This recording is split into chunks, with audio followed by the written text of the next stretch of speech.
ਵਾਹਿਗੁਰੂ ਜੀ ਕਾ ਖਾਲਸਾ, ਵਾਹਿਗੁਰੂ ਜੀ ਕੀ ਫਤਿਹ ਜੀ। ਵਾਹਿਗੁਰੂ ਜੀ ਕੀ ਫਤਿਹ। My name is Dr. Kirpal Singh and our program name is Tips for Good Life, Sukhi Jeevan Di Raaz. And we are doing it on the courtesy of Voice of Manavta TV News and Beghraj Singhuni. The views expressed in this program will be strictly of people talking about them. They are not the official views of Voice of Manavta. So some audience ਨੂੰ ਤੇ participant ਨੂੰ ਜੀ ਆਇਆਂ ਤੇ ਬਹੁਤ ਬਹੁਤ ਸਵਾਗਤ।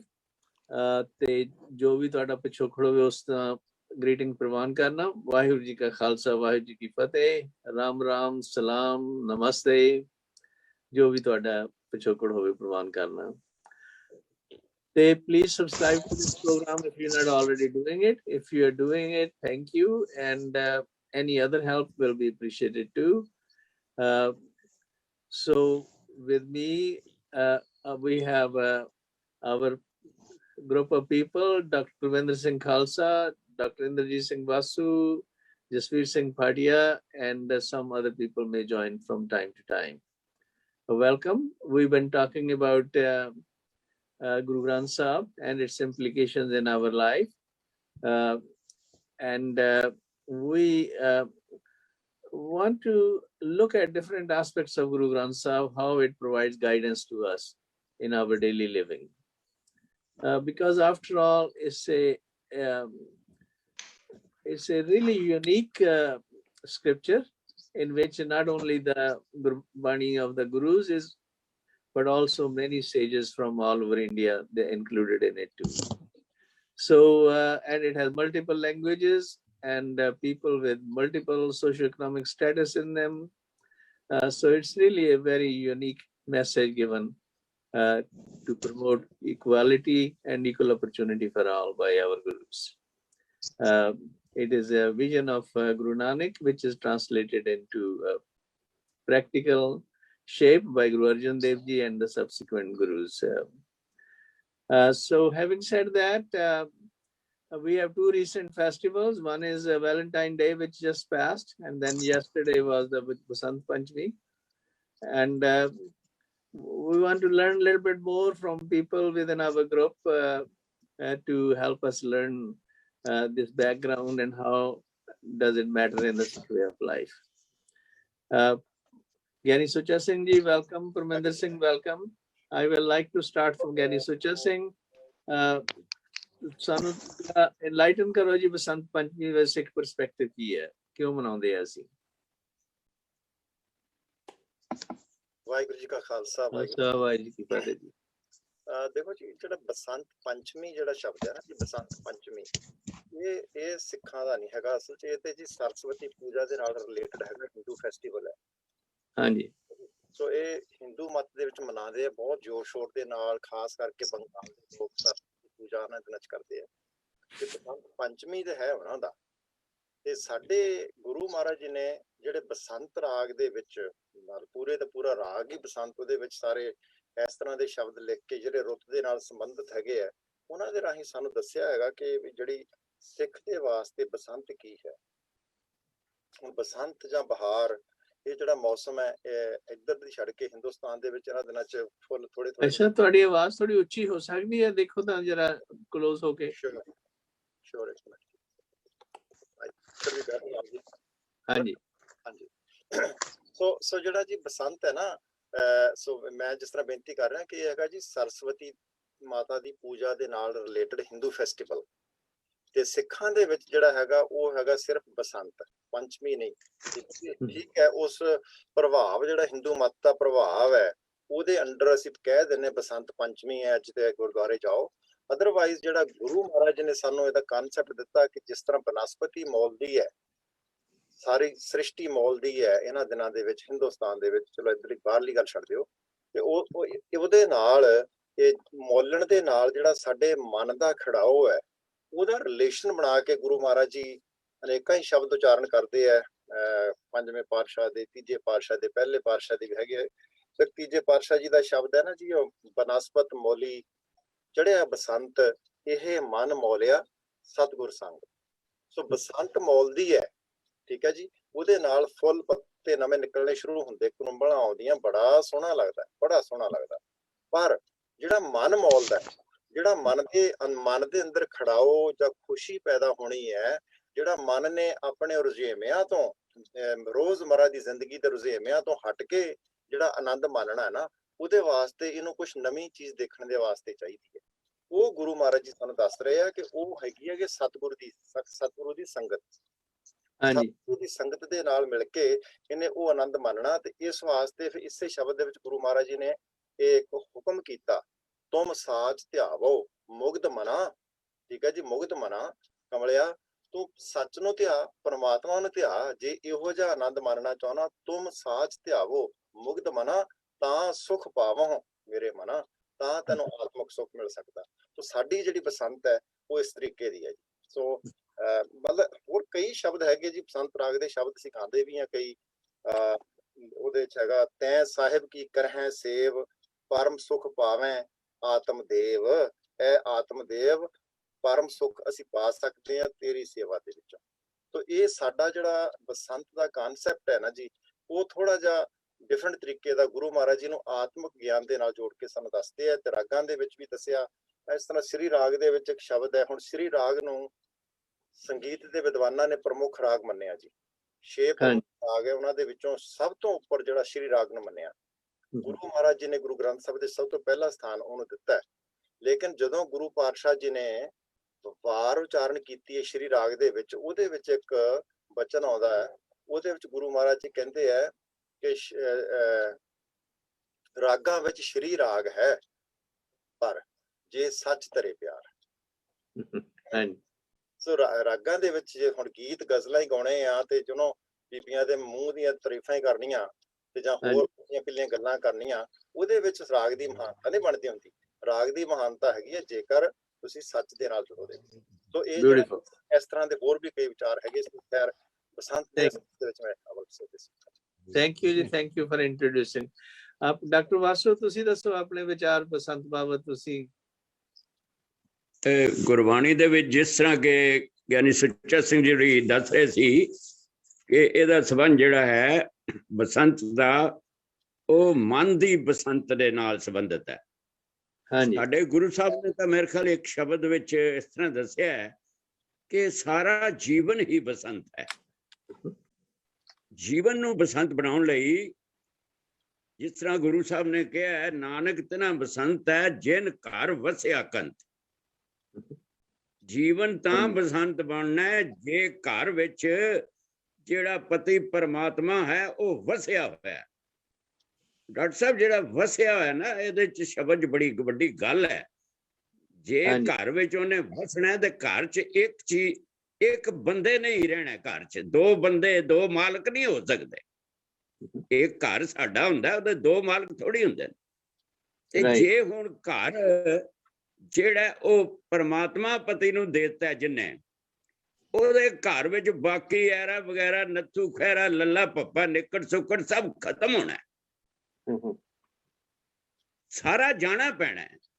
ਯਾਨੀ ਜਿਹੜੀ ਮਨੁੱਖੀ ਪ੍ਰਕਿਰਤੀ ਹੈ, ਜਿਹੜੀ ਮਾਨਵੀ ਸੁਭਾਅ ਹੈ, ਨਫ਼ਰਤ ਦਾ, ਈਰਖਾ ਦਾ, ਜਾਂ ਇੱਕ ਸੁਭਾਅ ਵੀ ਹੈ ਸਾਡਾ, ਅਸੀਂ ਰੱਬ ਤੋਂ ਵਿੱਥ ਪਾ ਕੇ ਜੀਨੇ ਆ।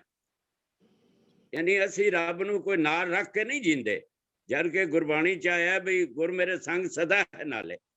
ਤੋ ਜਿਨ੍ਹਾਂ ਦੇ ਘਰ ਵਿੱਚ ਵਸ ਗਿਆ, ਬਾਕੀ ਐਰਾ ਵਗੈਰਾ ਨੂੰ ਛੁੱਟੀ ਕਰਤੀ ਗਈ ਮਨੁੱਖ ਨੇ। ਜਿੱਦਾਂ ਸ਼ਾਹ ਹੁਸੈਨ ਹੋਇਆ, ਉਹਨੇ ਵੀ ਕਿਹਾ ਨਹੀਂ ਇਹ ਲੁਕਾਈ ਨੀ ਤੈਨੂੰ ਰੱਬ ਨਾ ਭੁੱਲੀ, ਹੋਰ ਸਭ ਕੁਝ ਭੁੱਲੀ ਤੇ ਰੱਬ ਨਾ ਭੁੱਲਣ ਜਿਆ। ਹੋਰ ਸਭ ਕੁਝ ਨੂੰ ਭੁੱਲ ਕੇ ਜਿਨ੍ਹਾਂ ਨੇ ਬਸੰਤ ਨੂੰ ਵਸਾ ਲਿਆ, ਉਹਨਾਂ ਦੇ ਬਸੰਤ ਰਹਿਣੀ ਹੈ। ਕਿਉਂਕਿ ਜੇ ਪ੍ਰਮਾਤਮਾ ਹੈ ਤੇ ਆਨੰਦ ਆਨੰਦ ਹੀ ਹੈ, ਸਤ ਚਿਤ ਆਨੰਦ ਹੀ ਫਿਰ ਰਹੇਗਾ। ਜਿਨ ਕੇ ਕੰਤ ਦਸਾਪਰੀ ਸੇ ਐਨਸ ਫਿਰੇ ਜਲੰਤ। ਹੁਣ ਰੱਬ ਨੂੰ ਕੱਢ ਦਿਓ, ਰੱਬ ਨੂੰ ਵਿਦੇਸ਼ ਭੇਜ ਦਿਓ, ਰੱਬ ਨੂੰ ਅੰਦਰੋਂ ਜਲਾਵਤਨ ਕਰ ਛੱਡੋ ਤੇ ਮਾਇਆ ਦਾ ਕਬਜ਼ਾ ਕਰ ਹੀ ਲੈਣਾ ਉਹਨੇ, ਕਿਉਂਕਿ ਮਾਇਆ ਤਾਂ ਉਡੀਕਦੀ ਹੈ। ਜਿਹੜੇ ਹਉਮੈ ਹੰਕਾਰ ਨੇ, ਉਹ ਜਿਹੜੀ ਮਾਇਆ ਦੀ ਨਾਲ ਕਬੀਲਾ ਹੈਗਾ, ਕਾਮ ਕਰੋ ਲੋ ਮੋਹ ਹੰਕਾਰ ਦਾ ਕਬੀਲਾ ਉਹ ਸਾਰਾ ਹੀ ਆ ਵਸਣਾ ਤੇ ਫਿਰ ਐਨਸ ਫਿਰੇ ਜਲੰਤ। ਜੇ ਰੱਬ ਨਾਲੋਂ ਰਿਸ਼ਤਾ ਹੀ ਟੁੱਟ ਗਿਆ ਬੰਦੇ ਦਾ ਫਿਰ ਜਲਨ ਹੀ ਰਹਿ ਗਈ, ਬਾਕੀ ਫਿਰ ਤ੍ਰਿਸ਼ਨਾ ਹੀ ਤ੍ਰਿਸ਼ਨਾ ਹੈ। ਤੋ ਗੁਰੂ ਸਾਹਿਬ ਕਹਿੰਦੇ ਜਿਹੜਾ ਮਨ ਦਾ ਸੁਭਾਅ ਹੈ ਨਾ, ਇਸ ਮਨ ਕੋ ਬਸੰਤ ਕੀ ਲਗੇ ਨਾ ਸੋਏ, ਇਹ ਮਨ ਜਲਿਆ ਦੂਜੇ ਦੋਏ। ਇਹ ਜਿਹੜਾ ਮਨ ਹੈ ਇਹ ਪ੍ਰਮਾਤਮਾ ਕੋਲੋਂ ਵਿਛੜ ਕੇ ਦੂਈ ਦੁਆ ਚ ਆ ਕੇ, ਰੱਬ ਕਿੱਥੇ ਰਹਿੰਦਾ ਹੈ? ਰੱਬ ਮਨੁੱਖਤਾ ਚ ਹੈ। ਰੱਬ ਕੋਲੋਂ ਵਿਛੜ ਗਏ ਤੇ ਮਨੁੱਖਤਾ ਤੋਂ ਵੀ ਵਿਛੜ ਗਏ ਤੇ ਫਿਰ ਮਨੁੱਖਤਾ ਦਾ ਸ਼ੋਸ਼ਣ ਸ਼ੁਰੂ ਕਰ ਦਿੱਤਾ। ਇਸ ਤਰ੍ਹਾਂ ਇਹ ਮਨ ਜਿਹੜਾ ਹੈ ਉਹ ਹਮੇਸ਼ਾ ਹੀ ਕੀ ਉਹ ਕਹਿੰਦਾ, ਗੁਰੂ ਤੇਗ ਬਹਾਦਰ ਸਾਹਿਬ ਨੇ ਕਿਹਾ ਸੀ ਇਹ ਕੀਓ ਆਪਣੋ ਭਾਇਓ, ਇਹ ਆਪਣੇ ਮਨ ਦੀ ਮਰਜ਼ੀ ਨਾਲ ਹੀ ਕੰਮ ਕਰਦਾ ਹੈ।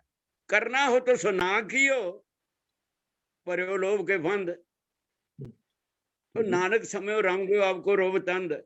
ਸੋ ਇਸ ਤਰ੍ਹਾਂ ਗੁਰਬਾਣੀ ਦੇ ਅੰਦਰ ਤਾਂ ਸਾਨੂੰ ਇੱਕ ਜੋ ਸੋਮਾ ਹੈ ਖੁਸ਼ੀਆਂ ਦਾ, ਆਨੰਦ ਦਾ, ਨਾਨਕ ਭਗਤਾਂ ਸਦਾ ਵਿਗਾਸ, ਇਹ ਸਾਡਾ ਜਿਹੜਾ ਘਰ ਹੈ ਪ੍ਰਮਾਤਮਾ ਦਾ, ਇਹ ਸਦਾ ਆਨੰਦ ਹੈ।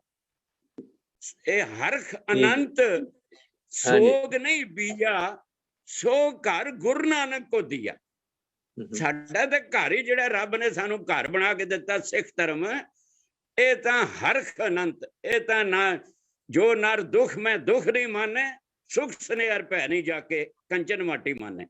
ਇਹ ਤਾਂ ਹਰ ਵੇਲੇ ਖੁਸ਼ੀਆਂ ਦੇ ਮਚਾਉਣ ਦਾ ਦਿਨ ਹੈ। ਇਹ ਜੋ ਬਸੰਤ ਹੈ ਸਾਡਾ ਮਨ ਦੀ ਬਸੰਤ ਨਾਲ ਸੰਬੰਧਿਤ ਹੈ ਔਰ ਗੁਰੂ ਮਹਾਰਾਜ ਦੇ ਸੰਯੋਗ ਨਾਲ ਸੰਬੰਧਿਤ। ਧੰਨਵਾਦ। ਥੈਂਕ ਯੂ ਜੀ, thank you very much. Doctor Kulwinder Singh ji, ਤੁਹਾਡੇ ਅੰਮ੍ਰਿਤਸਰ 'ਚ ਕਿਵੇਂ ਬਸੰਤ ਮਨਾਉਂਦੇ ਆ? ਹਾਂਜੀ ਸਰ, ਸਾਡੇ ਇੱਥੇ ਤੇ ਜਿਹੜਾ ਜ਼ਿਆਦਾ ਬਸੰਤ ਜਿਹੜੀ ਹੈ ਨਾ, ਜਿਹੜੀ ਬਾਹਰੀ ਤੌਰ ਤੇ ਅਸੀਂ ਗੱਲ ਕਰਨੀ ਹੈ, ਸੰਸਾਰੀ ਤੋਂ ਸ਼ੁਰੂ ਹੋ ਕੇ ਅਸੀਂ ਆਤਮਾ ਤੇ ਪਹੁੰਚਣਾ ਹੈ, ਤੇ ਬਾਹਰੀ ਤੌਰ ਤੇ ਇੱਥੇ ਗੁੱਡੀਆਂ ਬਹੁਤ ਉੱਡਦੀਆਂ ਬਸੰਤ ਤੇ। ਅੱਛਾ। ਜਿੱਦਾਂ ਕਹ ਲਓ ਜਿਹੜਾ ਬੱਚਿਆਂ ਦੀ ਸਟੇਜ ਹੈਗੀ ਹੈ ਤੇ ਪਤੰਗਾਂ ਬਹੁਤ ਉੱਡਦੀਆਂ ਆਲ ਓਵਰ। ਬਠਿੰਡਾ ਹੋ ਗਿਆ, ਅੰਮ੍ਰਿਤਸਰ ਹੋ ਗਿਆ, ਫਿਰੋਜ਼ਪੁਰ ਹੋ ਗਿਆ, ਕਈ ਥਾਵਾਂ ਤੇ ਬਹੁਤ ਪਤੰਗਾਂ ਉੱਡਦੀਆਂ। ਹੁਣ ਗੁਰੂ ਸਾਹਿਬ ਜਦੋਂ ਇਹ ਬਸੰਤ ਤੇ ਡਿਸਕਸ਼ਨ ਕਰ ਰਹੇ ਹਾਂ, ਤੇ ਗੁਰੂ ਸਾਹਿਬ ਦਾ ਕੀ ਤਰੀਕਾ ਹੁੰਦਾ ਸੀ? ਗੁਰੂ ਸਾਹਿਬ ਜਿਸ ਥਾਂ ਤੇ ਵੀ ਜਾਂਦੇ ਸਨ ਉਸ ਚੀਜ਼ ਨੂੰ ਕੰਡੈਮ ਨਹੀਂ ਸੀ ਕਰਦੇ, ਕਿਉਂਕਿ ਜਿੰਨੇ ਸੰਸਾਰ ਨੇ ਤਿਉਹਾਰ ਬਣਾਏ ਨੇ ਨਾ, ਉਹ ਸਰੀਰਕ ਲੈਵਲ ਤੇ ਬਣਾਏ ਨੇ।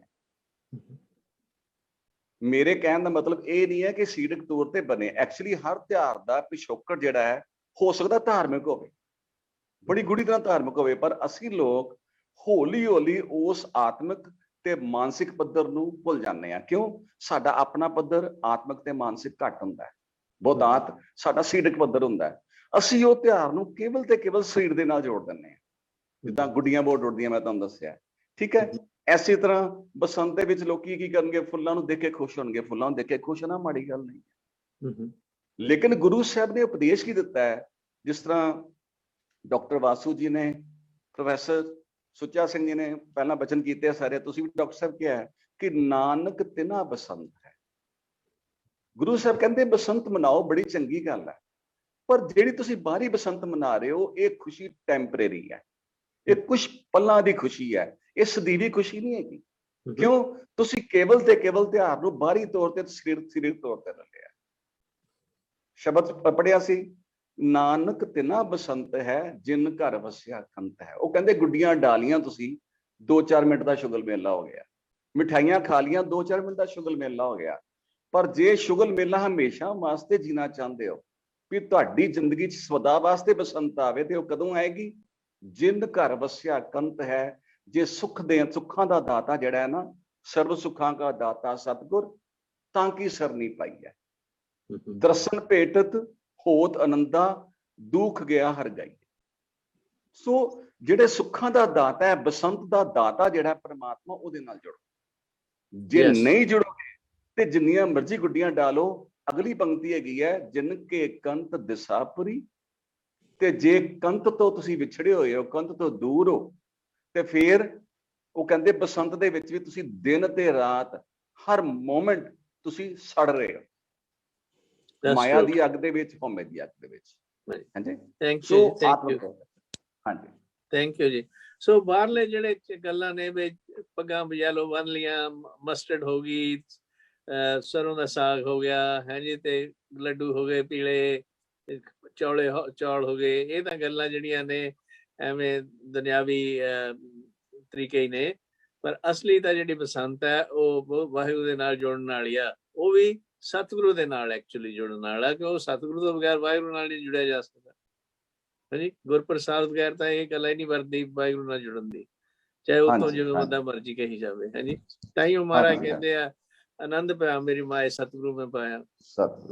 ਹਾਂਜੀ, ਤੇ ਸਤਿਗੁਰੂ ਤੋਂ ਬਗੈਰ ਨਹੀਂ ਕੰਮ ਚੱਲਦਾ। ਪਾਂਡਿਆ ਸਾਹਿਬ, ਤੁਸੀਂ ਆਪਣੇ ਵਿਚਾਰ ਦੱਸੋ, ਬਸੰਤ ਦਾ ਕੀ ਤਜਰਬਾ ਤੁਹਾਡਾ ਆਪਣੀ ਜ਼ਿੰਦਗੀ ਦੇ ਵਿੱਚ, ਤੇ ਜਿੱਥੇ ਕਿਵੇਂ ਖਿਆਲ ਨੇ ਸ਼ੇਅਰ ਕਰੋ।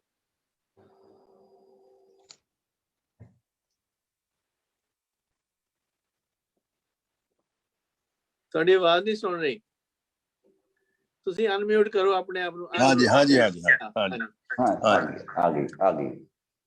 ਦੇਖੋ ਜੀ, ਮੈਂ ਤਾਂ ਬਹੁਤ ਸਿੱਧਾ ਸਾਦਾ ਬੰਦਾ ਹੈਗਾ। I think see things in a very normal ਵੇ।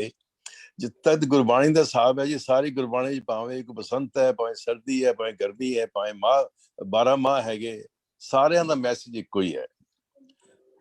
ਤੋ ਉਹੀ ਹੈ ਕਿ ਰੱਬ ਦੇ ਨਾਲ, ਸਤਿਗੁਰੂ ਦੇ ਨਾਲ ਜੁੜਨਾ ਹੈ, ਉਹਦੇ ਜੋ ਸदैवी ਆਨੰਦ ਹੈ ਉਹ ਹੈ।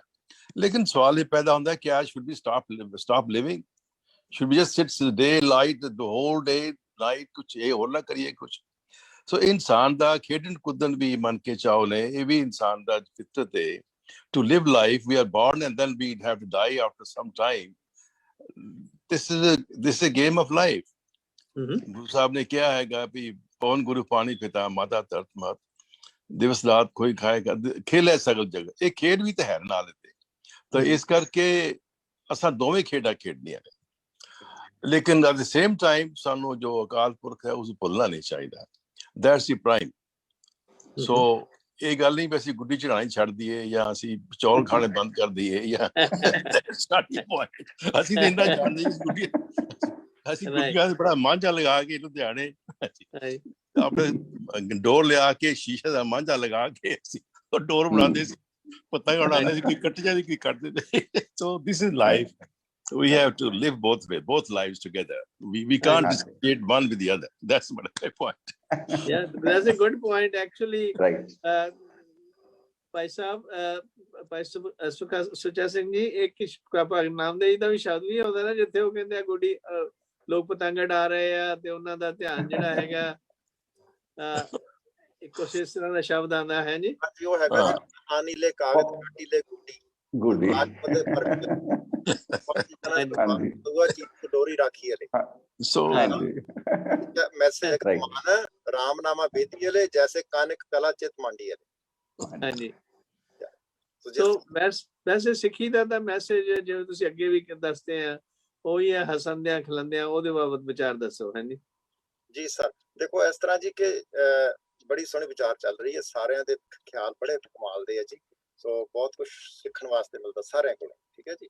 ਸੋ ਜਿਹੜੀ ਕਿ ਨਾ ਆਨੰਦ ਦੀ ਅਵਸਥਾ, ਜਿਹੜੀ ਪ੍ਰਮਾਤਮਾ ਦੇ ਨਾਲ ਜੁੜਨਾ, ਸੋ ਗੁਰ ਮੇਰੇ ਸੰਗ ਸਦਾ ਹੈ ਨਾਲੇ, ਸਿਮਰ ਸਿਮਰ ਤੇ ਸਦਾ ਸੰਭਾਲੇ। ਠੀਕ ਹੈ ਜੀ। ਸੋ ਜਿਹੜਾ ਗੁਰੂ ਦੇ ਨਾਲ ਜੁੜਨਾ ਆ, ਉਹ ਤੇ ਹੈਗਾ ਕਿ ਗੁਰੂ ਦੇ ਬਚਨਾਂ ਦੇ ਵਿੱਚ ਜੋ ਸਾਨੂੰ ਸਿੱਖਿਆ ਦਿੱਤੀ ਗਈ ਹੈ, ਉਸ ਸਿੱਖਿਆ ਦੇ ਉੱਪਰ ਚੱਲ ਪੈਣਾ। ਠੀਕ ਹੈ ਨਾ ਜੀ। ਗੁਰੂ ਦਾ ਸ਼ਬਦ ਯਾਦ ਕਰਕੇ ਰੱਖ ਲੈਣੇ ਦੇ ਨਾਲ ਤਾਂ ਨਹੀਂ ਜੁੜਿਆ ਜਾ ਸਕਦਾ। ਠੀਕ ਹੈ ਜੀ। ਜਦੋਂ ਤੱਕ ਗੁਰੂ ਦੇ ਦੱਸੇ ਹੋਏ ਕਰਮ ਨਹੀਂ ਸੀ ਕਰਦੇ। ਇੱਕ ਗੁਰੂ ਮਹਾਰਾਜ ਜੀ ਦਾ ਬਚਨ ਹੈ, ਉਹਨੂੰ ਲੋਕ ਵੈਸੇ ਪੁੱਠਾ ਮੀਨਿੰਗ ਵੀ ਤਾਂ ਕੱਢਦੇ ਕਈ ਜੀ। ਉਹ ਹੈਗਾ ਗੁਰ ਕਹਿਆ ਸਾਕਾਰ ਕਮਾਵੋ, ਗੁਰ ਕੀ ਕਰਨੀ ਕਾਹੇ ਧਾਵੋ। ਇੱਥੇ ਮੈਂ ਇਹ ਬੇਨਤੀ ਜ਼ਰੂਰ ਕਰਨੀ ਹੈ ਕਿ ਕਈ ਲੋਕ ਗੁਰ ਕੀ ਕਰਨੀ ਕਾਹੇ ਧਾਵੋ ਦਾ ਅਰਥ ਬਿਲਕੁਲ ਪੁੱਠਾ ਜਾਣ ਕੇ ਕਰਦੇ ਆ। ਜੀ, ਗੁਰ ਕੀ ਕਰਨੀ ਕਾਹੇ ਧਾਵੋ, ਉਹ ਕਹਿੰਦੇ ਜੋ ਗੁਰੂ ਨੇ ਕਿਹਾ ਉਹ ਕਰੀ ਜਾਓ, ਗੁਰੂ ਨੇ ਜੋ ਕੀਤਾ, ਜੋ ਗੁਰੂ ਦੀ ਕਰਨੀ ਹੈ, ਉਹਦੇ ਪਿੱਛੇ ਕਿਉਂ ਜਾਂਦੇ ਆ? ਉਹ ਏਦਾਂ ਕਰਦੇ ਅਰਥ ਜੀ। ਠੀਕ ਹੈ ਜੀ। ਬਟ ਗੁਰੂ ਮਹਾਰਾਜ ਦੇ ਕਹਿ ਰਿਹਾ ਕਿ ਜੋ ਗੁਰੂ ਨੇ ਕਹਿ ਦਿੱਤਾ, ਸਿੱਖ ਨੇ ਉਹੀ ਕੰਮ ਕਰਨਾ, ਜੋ ਗੁਰੂ ਕਰਦਾ ਉਹੀ ਗੁਰਸਿੱਖ ਨੇ ਕਰਨਾ ਹੈ। ਗੁਰ ਕੀ ਕਰਨੀ, ਗੁਰੂ ਦੀ ਕਰਨੀ ਤੋਂ, ਗੁਰੂ ਦੀ ਜੀਵਨ ਜਾਚ ਤੋਂ ਤੁਸੀਂ ਕਿਉਂ ਨੱਠਦੇ ਹੋ ਪਰੇ? ਤੁਹਾਨੂੰ ਵੀ ਜੀਵਨ ਜਾਚ ਉਹੋ ਜਿਹੀ ਅਪਣਾਉਣੀ ਪੈਣੀ ਹੈ, ਉਹੋ ਜਿਹੀ ਬਣਾਉਣੀ ਪੈਣੀ ਹੈ। ਹੁਣ ਸਾਰੀ ਜ਼ਿੰਦਗੀ ਜਿਹੜੀ ਆ ਨਾ ਜੀ, ਇਹ ਸਿਰਫ ਜਿਸ ਤਰ੍ਹਾਂ ਅਸੀਂ ਰੱਬ ਦਾ ਨਾਂ ਲੈਣੇ ਨੂੰ ਸਮਝ ਲੈਂਦੇ ਕਿ ਬੈਠ ਕੇ ਵਾਹਿਗੁਰੂ ਵਾਹਿਗੁਰੂ ਕਰਨਾ ਜਾਂ ਬੈਠ ਕੇ ਬਾਣੀ ਪੜ੍ਹਨੀ, ਇਹ ਰੱਬ ਦਾ ਨਾਂ ਹੈ। ਮੇਰੇ ਹਿਸਾਬ ਦੇ ਨਾਲ ਗੁਰਬਾਣੀ ਜਿਹੜੀ ਹੈ ਇਹ ਹੈਗੀ ਜੀ ਇੰਸਟਰਕਸ਼ਨ, ਇਹ ਹੈਗੀ ਆਤਮਿਕ ਜੀਵਨ ਦੀ ਸਿੱਖਿਆ। ਇੰਸਟਰਕਸ਼ਨ ਹੈ, ਇਹ ਡਾਇਰੈਕਸ਼ਨ ਹੈ। ਜਿਹੜੀ ਡਾਇਰੈਕਸ਼ਨ ਜਿਹੜੀ A ਪੁਆਇੰਟ ਤੋਂ B ਪੁਆਇੰਟ ਤੱਕ ਪਹੁੰਚਣ ਦੇ ਵਾਸਤੇ ਸਾਡੇ ਵਾਸਤੇ ਜ਼ਰੂਰੀ ਹੁੰਦੀ ਹੈ ਉਹਨੂੰ ਜਾਣਨਾ।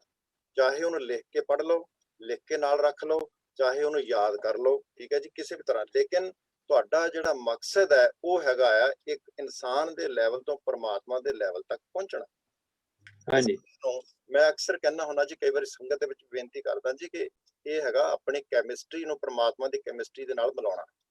Yes, right. ਸੋ ਜਿਹੜੇ ਸਾਡੇ ਡਿਫਰੈਂਸਿਸ ਹੈਗੇ ਆ ਪਰਮਾਤਮਾ ਦੇ ਗੁਣਾਂ ਦੇ ਨਾਲੋਂ, ਪਰਮਾਤਮਾ ਦੀ ਐਟਰੀਬਿਊਟਸ ਦੇ ਨਾਲੋਂ, ਅਸੀਂ ਆਪੋਜ਼ਿਟ ਜਿਹੜੇ ਚੱਲਦੇ ਹੁੰਦੇ ਆ, ਜਦੋਂ ਉਹਨੇ ਇੱਕ ਇੱਕ ਕਰਕੇ ਅਸੀਂ ਅਪਣਾਉਂਦੇ ਜਾਵਾਂਗੇ ਨਾ, ਉਹਦੇ ਨਾਲ ਸਾਡੀ ਕੈਮਿਸਟਰੀ ਮੈਚ ਹੁੰਦੀ ਜਾਣੀ ਹੈ ਪਰਮਾਤਮਾ ਨਾਲ। ਯੈਸ, ਜਿਸ ਵੇਲੇ ਮੈਚ ਹੋ ਜਾਂਦੀ ਹੈ ਉਸ ਵੇਲੇ ਅਸੀਂ ਉਹਦੇ ਵਿੱਚ ਮਰਜ ਹੋ ਜਾਣਾ। ਮਰਜ ਹੀ ਹੋਣਾ ਨਾ ਜੀ। ਨਦੀਆਂ ਅਤੇ ਵਾਹ ਪਵਹਿ ਸਮੁੰਦ ਨਾ ਜਾਣੀਆਂ।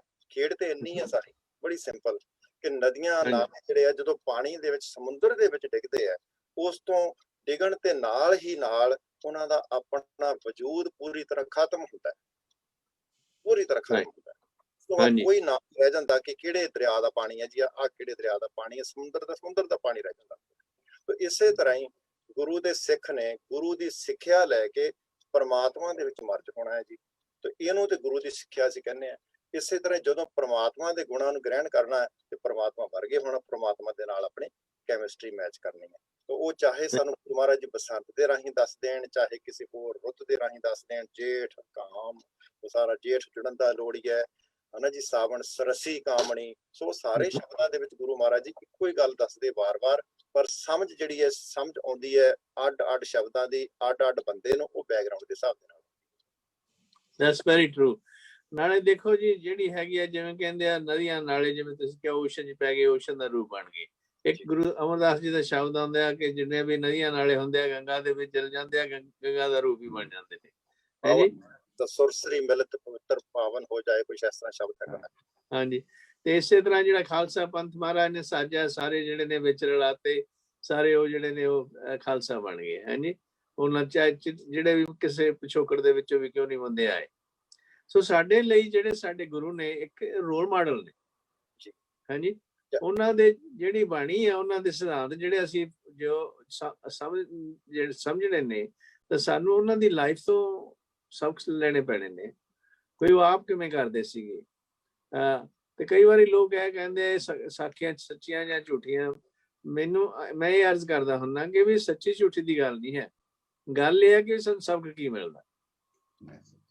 ਜਦੋਂ ਅਸੀਂ ਸਬਕ ਲਈਏ ਉਹ, ਤੇ ਉਹਦੀ ਸਾਨੂੰ ਸਬਕ ਲੈ ਕੇ ਗੁਰਬਾਣੀ ਦੀ ਜਿਹੜੀ ਸਮਝ ਹੈ ਉਹ ਸਾਡੀ ਜ਼ਿਆਦਾ ਬ੍ਰੌਡ ਬਣਦੀ ਹੈ, ਕੰਪਰੀਹੈਂਡ ਬੈਟਰ ਕਰ ਲੈਂਦੇ ਹਾਂ ਜੀ। ਕੀ ਖਿਆਲ ਹੈ ਭਾਟੀਆ ਸਾਹਿਬ? ਹਾਂਜੀ, ਠੀਕ ਕਹਿ ਰਹੇ। ਬਾਕੀ ਤੁਸੀਂ ਇਹ ਜੋ ਗੱਲ ਕਹੀ ਹੈ ਨਾ, ਸਭ ਨੂੰ ਉਹਨਾਂ ਨੇ ਇਨਕਲੂਡ ਕੀਤਾ ਹੈ ਔਰ ਖਾਲਸਾ ਬਣਾਇਆ। ਮੈਂ ਤੁਹਾਨੂੰ ਸ਼ਾਇਦ ਸੈਪਰੇਟਲੀ ਇਸ ਗੱਲ ਨੂੰ ਮੈਂਸ਼ਨ ਕੀਤਾ ਕਿ ਗੁਰੂ ਗ੍ਰੰਥ ਸਾਹਿਬ ਦੀ ਰਚਨਾ, ਮੈਂ ਇੱਕ ਥੋੜਾ ਜਿਹਾ ਸਬਜੈਕਟ ਤੋਂ ਥੋੜਾ ਜਿਹਾ ਡਿਬੇਟ ਹੋ ਰਿਹਾ। ਹਾਂਜੀ, ਗੁਰੂ ਗ੍ਰੰਥ ਸਾਹਿਬ ਦੀ ਰਚਨਾ ਜਿਹੜੀ ਸੀ ਸਿਰਫ ਪਿਓਰ ਸਪਿਰਿਚੁਅਲ ਨਹੀਂ ਹੈ। ਇਹਦੀ ਜੋ ਬਣਤਰ ਹੈ ਉਹਦੇ ਬੜਾ ਵੱਡਾ ਰਾਜ਼ ਹੈ। ਉਹਦੇ ਕੁਛ ਭਾਵੇਂ ਤੁਸੀਂ ਪੋਲੀਟੀਕਲ ਕਹਿ ਲਓ, ਭਾਵੇਂ ਸੋਸ਼ਲ ਪੋਲੀਟੀਕਲ ਕਹਿ ਲਓ। ਜਿਸ ਤਰ੍ਹਾਂ ਕਿ ਗੁਰੂ ਗੋਬਿੰਦ ਸਿੰਘ ਸਾਹਿਬ ਨੇ 5 ਪਿਆਰੇ ਬਣਾਏ, ਉਹ ਵੀ ਸਾਨੂੰ ਦੱਸਿਆ ਜਾਂਦਾ ਕਿ ਉਹ ਹਿੰਦੁਸਤਾਨ ਦੇ ਵੱਖ-ਵੱਖ ਹਿੱਸਿਆਂ ਵਿੱਚੋਂ ਸੀਗੇ। ਔਰ ਇਸੇ ਤਰ੍ਹਾਂ ਹੀ ਜਦ ਗੁਰੂ ਸਾਹਿਬ ਨੇ ਸੰਤਾਂ ਦੀ, ਦੂਸਰੇ ਭਗਤਾਂ ਦੀ ਬਾਣੀ ਇੰਕਲੂਡ ਕੀਤੀ ਹੈ,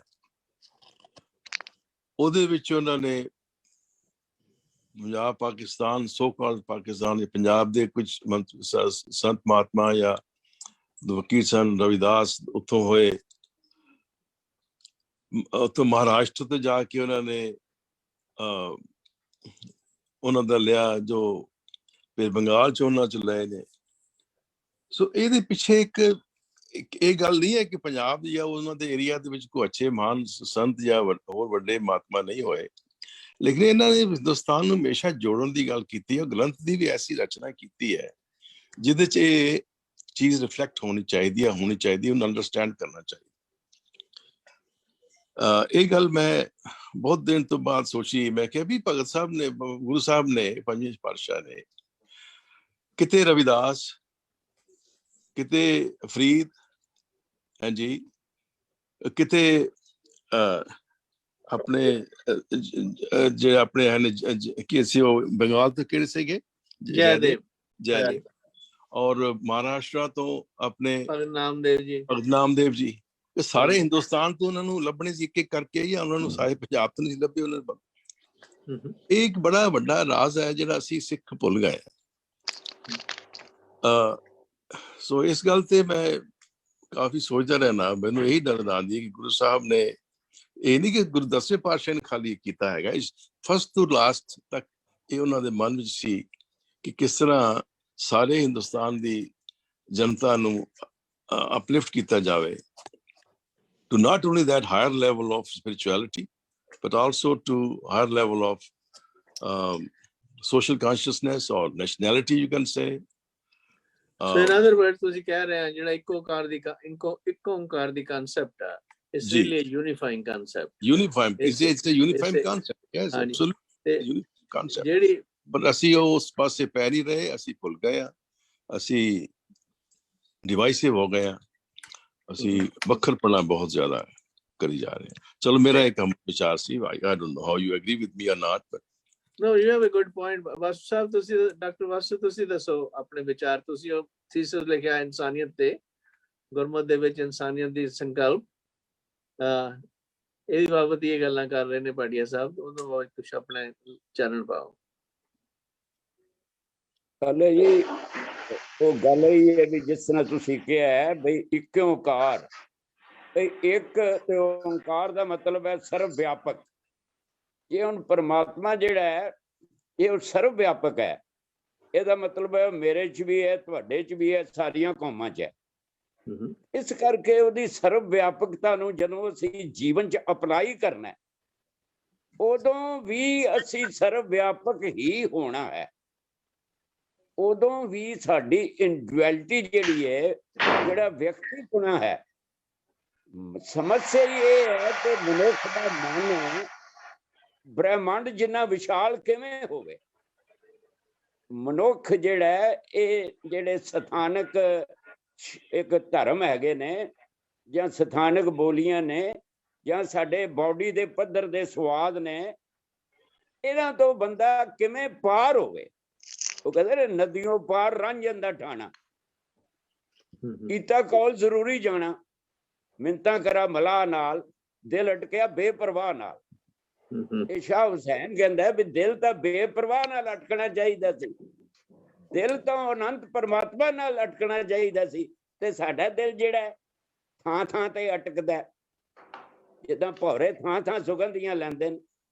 ਸੋ ਇਹ ਜੋ ਮਾਨਵਤਾ ਦਾ ਕੰਸੈਪਟ ਹੈ, ਮੈਨ ਇਟਸੈਲਫ ਕੀ ਹੈ, ਮਨੁੱਖ ਜਿਹੜਾ ਹੈ ਉਹ ਪਰਮਾਤਮਾ ਵੱਲੋਂ ਜਾਂ ਕੁਦਰਤ ਵੱਲੋਂ ਦਿੱਤੀਆਂ ਸ਼ਕਤੀਆਂ ਦੇ ਆਧਾਰ ਤੇ ਜੀ ਰਿਹਾ। ਇਹ ਧਰਤੀ ਮਾਂ ਦੇ ਸਾਰੇ ਪੁੱਤਰ ਨੇ, ਪਵਨ ਗੁਰੂ ਪਾਣੀ ਪਿਤਾ ਮਾਤਾ ਧਰਤ ਮਹਤ। ਇਹ ਮਾਨਵਤਾ ਇਹ ਮਨੁੱਖ ਨੂੰ ਲਿਆਉਣੀ ਪੈਣੀ ਹੈ। ਉਹ ਲਿਆਏਗਾ ਉਹੀ ਜਿਹੜਾ ਆਪਣੇ ਮੂਲ ਨਾਲ ਜੁੜੇਗਾ, ਜਿਹੜਾ ਉਹ ਸੋਚੇਗਾ ਜਦੋਂ ਦੁਨੀਆ ਬਣੀ ਸੀ ਉਦੋਂ ਮੈਂ ਪਰਮਾਤਮਾ ਦੇ ਖਿਆਲ ਚੋਂ ਪੈਦਾ ਹੋਇਆ ਸੀ।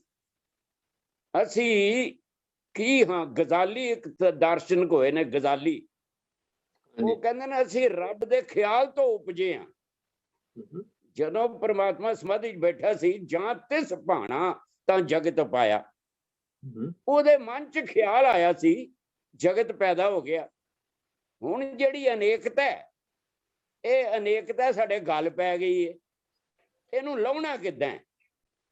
ਇਹ ਲਏਗੀ ਉਦੋਂ ਹੀ ਜਦੋਂ ਅਸੀਂ ਸੋਚਾਂਗੇ ਕਿ ਸਾਨੂੰ ਰੱਬ ਨੂੰ ਖਿਆਲ ਆਇਆ ਸੀ, ਅਸੀਂ ਪੈਦਾ ਹੋਏ ਸਾਂ, ਤੇ ਅਸੀਂ ਰੱਬ ਦੇ ਖਿਆਲ 'ਚ ਹੀ ਆਪਣੀ ਜ਼ਿੰਦਗੀ ਨੂੰ ਖਿਆਲ ਦੇ ਨਾਲ ਹੀ ਇਕਸੁਰ ਕਰ ਦੇਣਾ।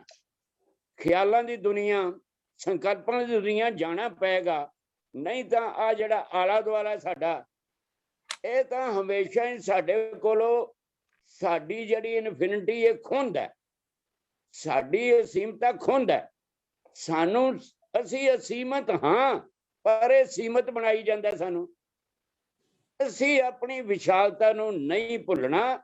ਵਿਸ਼ਾਲਤਾ ਗੁਰਬਾਣੀ ਚੋਂ ਹੀ ਪੈਦਾ ਹੋ ਸਕਦੀ ਹੈ ਕਿ ਗੁਰਬਾਣੀ ਨੇ ਸਾਨੂੰ ਕਹਿਣਾ ਅਵਲ ਅੱਲਾ ਨੂਰ ਪਾਇਆ ਕੁਦਰਤ ਦੇ ਸਭ ਬੰਦੇ। ਥੈਂਕ ਯੂ ਇਸ ਜੀ। ਕਰਕੇ ਆਪਣੇ ਮੂਲ ਨਾਲ ਜੁੜੀਏ ਤੇ ਜੇ ਬਾਣੀ ਦਾ ਅਸਰ ਜ਼ਰੂਰ ਹੁੰਦਾ। ਹਕੀਕਤ ਰਾਏ ਦੀ ਆਪਾਂ ਗੱਲ ਕਰ ਰਹੇ ਸੀ। ਹਕੀਕਤ ਰਾਏ ਦੀ ਮਦਰ ਜਿਹੜੀ ਹੈ ਉਹ ਸਿੱਖ ਧਰਮ ਦੇ ਵਿੱਚੋਂ ਸੀ। ਇੱਕ ਜਗ੍ਹਾ ਮੈਂ ਪੜ੍ਹਿਆ ਕਿ ਭਾਈ ਕਨਈਏ ਦਾ ਇਹ ਦੋਤਾ ਸੀਗਾ, ਇਹ ਜਿਹੜਾ ਹਕੀਕਤ ਰਾਏ ਭਾਈ ਕਨਈਏ ਨਾਲ ਇਹਦਾ ਨਾ ਮਿਲਦਾ, ਨਾਨਾ ਸੀ ਇਹਦਾ।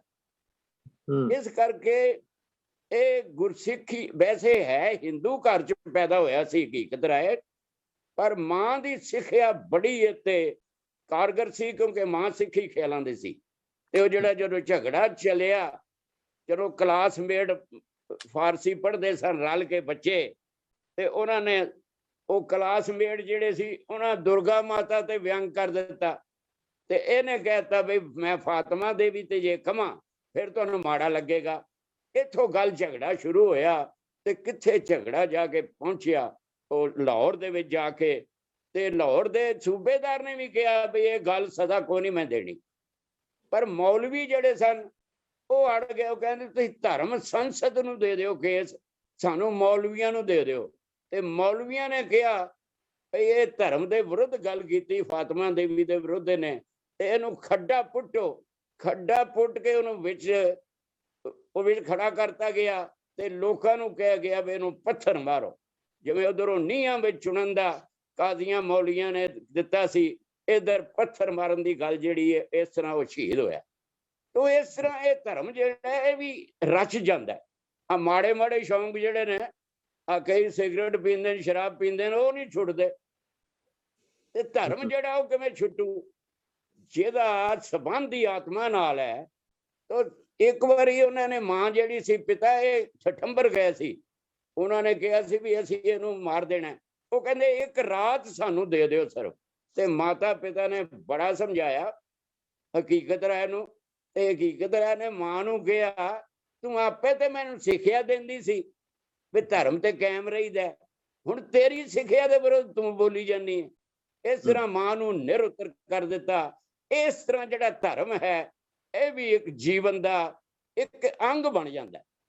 ਔਰ ਉਹਨਾਂ ਦਾ ਜਿਹੜੇ ਬਣਾਉਂਦੇ ਨੇ, ਤੇ ਇਹ ਜਿਹੜਾ ਧਰਮ ਦੇ ਕੇਂਦਰ ਵਿੱਚ ਜਦੋਂ ਇਨਸਾਨ ਚਲਾ ਜਾਂਦਾ ਹੈ ਫਿਰ ਉਹਨੂੰ ਮੁਸੀਬਤਾਂ, ਤੇ ਫਿਰ ਉਹਨੂੰ ਭਾਵੇਂ ਤੱਤੀ ਤਵੀ ਬਹਾ ਲਓ, ਭਾਵੇਂ ਜਬੂਰਾਂ ਖੇਡ ਦਿਓ, ਉਹ ਤਾਂ ਧਰਮ ਦੇ ਕੇਂਦਰ ਵਿੱਚ ਜਾ ਚੁੱਕਾ ਹੈ।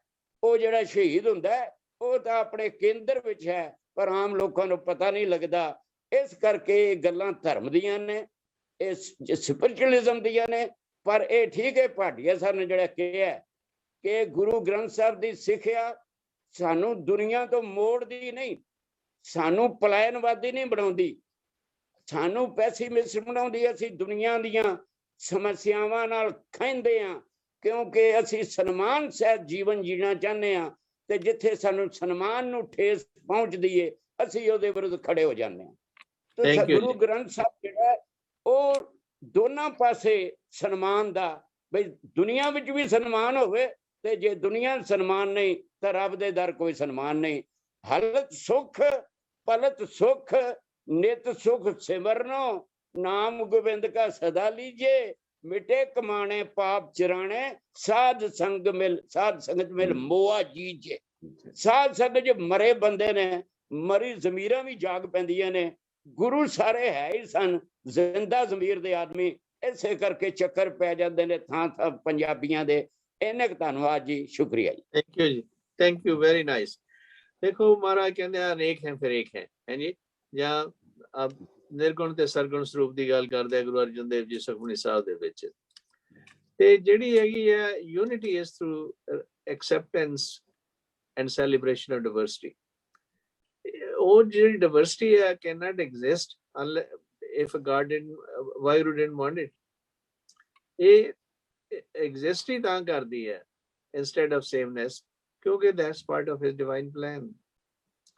ਤੇ ਉਸ ਨੂੰ ਐਕਸੈਪਟ ਕਰਨਾ ਤੇ ਸੈਲੀਬ੍ਰੇਟ ਕਰਨਾ ਤੇ ਆਪਣੀ ਆਇਡੈਂਟੀਟੀ ਵੀ ਮੇਨਟੇਨ ਕਰਨੀ, ਜਿਸ ਜੋ ਵੀ ਸਾਡੇ ਖਿਆਲਾਂ ਅਨੁਸਾਰ ਹੋਵੇ, ਠੀਕ ਹੈ।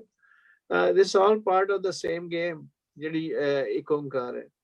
ਇੱਕ ਓਂਕਾਰ ਸਿਰਫ ਕੱਲਾ ਇਹ ਹੀ ਨਹੀਂ ਕਿ ਬਈ it's a dormant situation, it's a dynamic too. Ik Onkar ਹੈ ਜੀ, ਉਹ ਜਿਹੜੀ ਕਾਰ ਹੈ ਨਾਲ ਲੱਗਦੀ, I consider that as a part of the dynamic force. ਤੇ ਉਹ ਜਿਹੜਾ ਕਰਤਾ ਪੁਰਖ ਹੈ, ਜਿਹੜਾ ਕਰਤਾ ਜਿਹੜਾ ਉਹ ਸਰਵ ਵਿਆਪਕ ਵੀ ਹੈ ਤੇ ਨਾਲ ਉਹ ਕੰਟੀਨਿਊਸ ਹੀ ਕ੍ਰੀਏਟ ਕਰ ਰਿਹਾ। ਜਿਵੇਂ ਅਸੀਂ ਕਹਿੰਦੇ ਹਾਂ ਕਿ ਆਸਨ ਲੋਏ ਲੋਏ ਭੰਡਾਰ ਜੋ ਕੁਛ ਪੈਸ ਵੇਖਿਆ ਵਾਰ ਕਰ ਕਰ ਵੇਖਿਆ ਸਜਣਹਾਰ, ਨਾਨਕ ਸੱਚੇ ਕੀ ਸਾਚੀ ਕਾਰ। ਤੇ ਔਨ ਗੋਇੰਗ ਚੱਲੀ ਜਾਂਦਾ ਕੰਮ। ਇਹਦੇ ਅਲੱਗ-ਅਲੱਗ ਰੂਪ ਨੇ, ਜੋ ਕੋਈ ਅਸੀਂ ਰੀਸਾਈਕਲਿੰਗ ਕਹਿ ਦਿਓ ਜਾਂ ਰੀਇਨਕਾਰਨੇਸ਼ਨ ਕਹਿ ਦਿਓ ਜਾਂ ਕੋਈ ਹੋਰ ਚੀਜ਼ ਕਹਿ ਦਿਓ, ਇਹਦੇ ਵੱਖ-ਵੱਖ ਤਰੀਕੇ ਨੇ ਐਕਸਪਲੇਨ ਕਰਨ ਦੇ। ਪਰ ਆਲ ਦਿਸ ਪ੍ਰੋਸੈਸ ਜਿਹੜਾ ਹੈਗਾ ਇਹ ਉਹਦੇ ਹੱਥਾਂ ਦੇ ਵਿੱਚ ਹੀ ਹੈ ਤੇ ਉਹਦੇ ਹੁਕਮ 'ਚ ਚੱਲ ਰਿਹਾ। ਕੀ ਖਿਆਲ ਹੈ ਗਿਆਨੀ ਸੁੱਚਾ ਸਿੰਘ ਜੀ?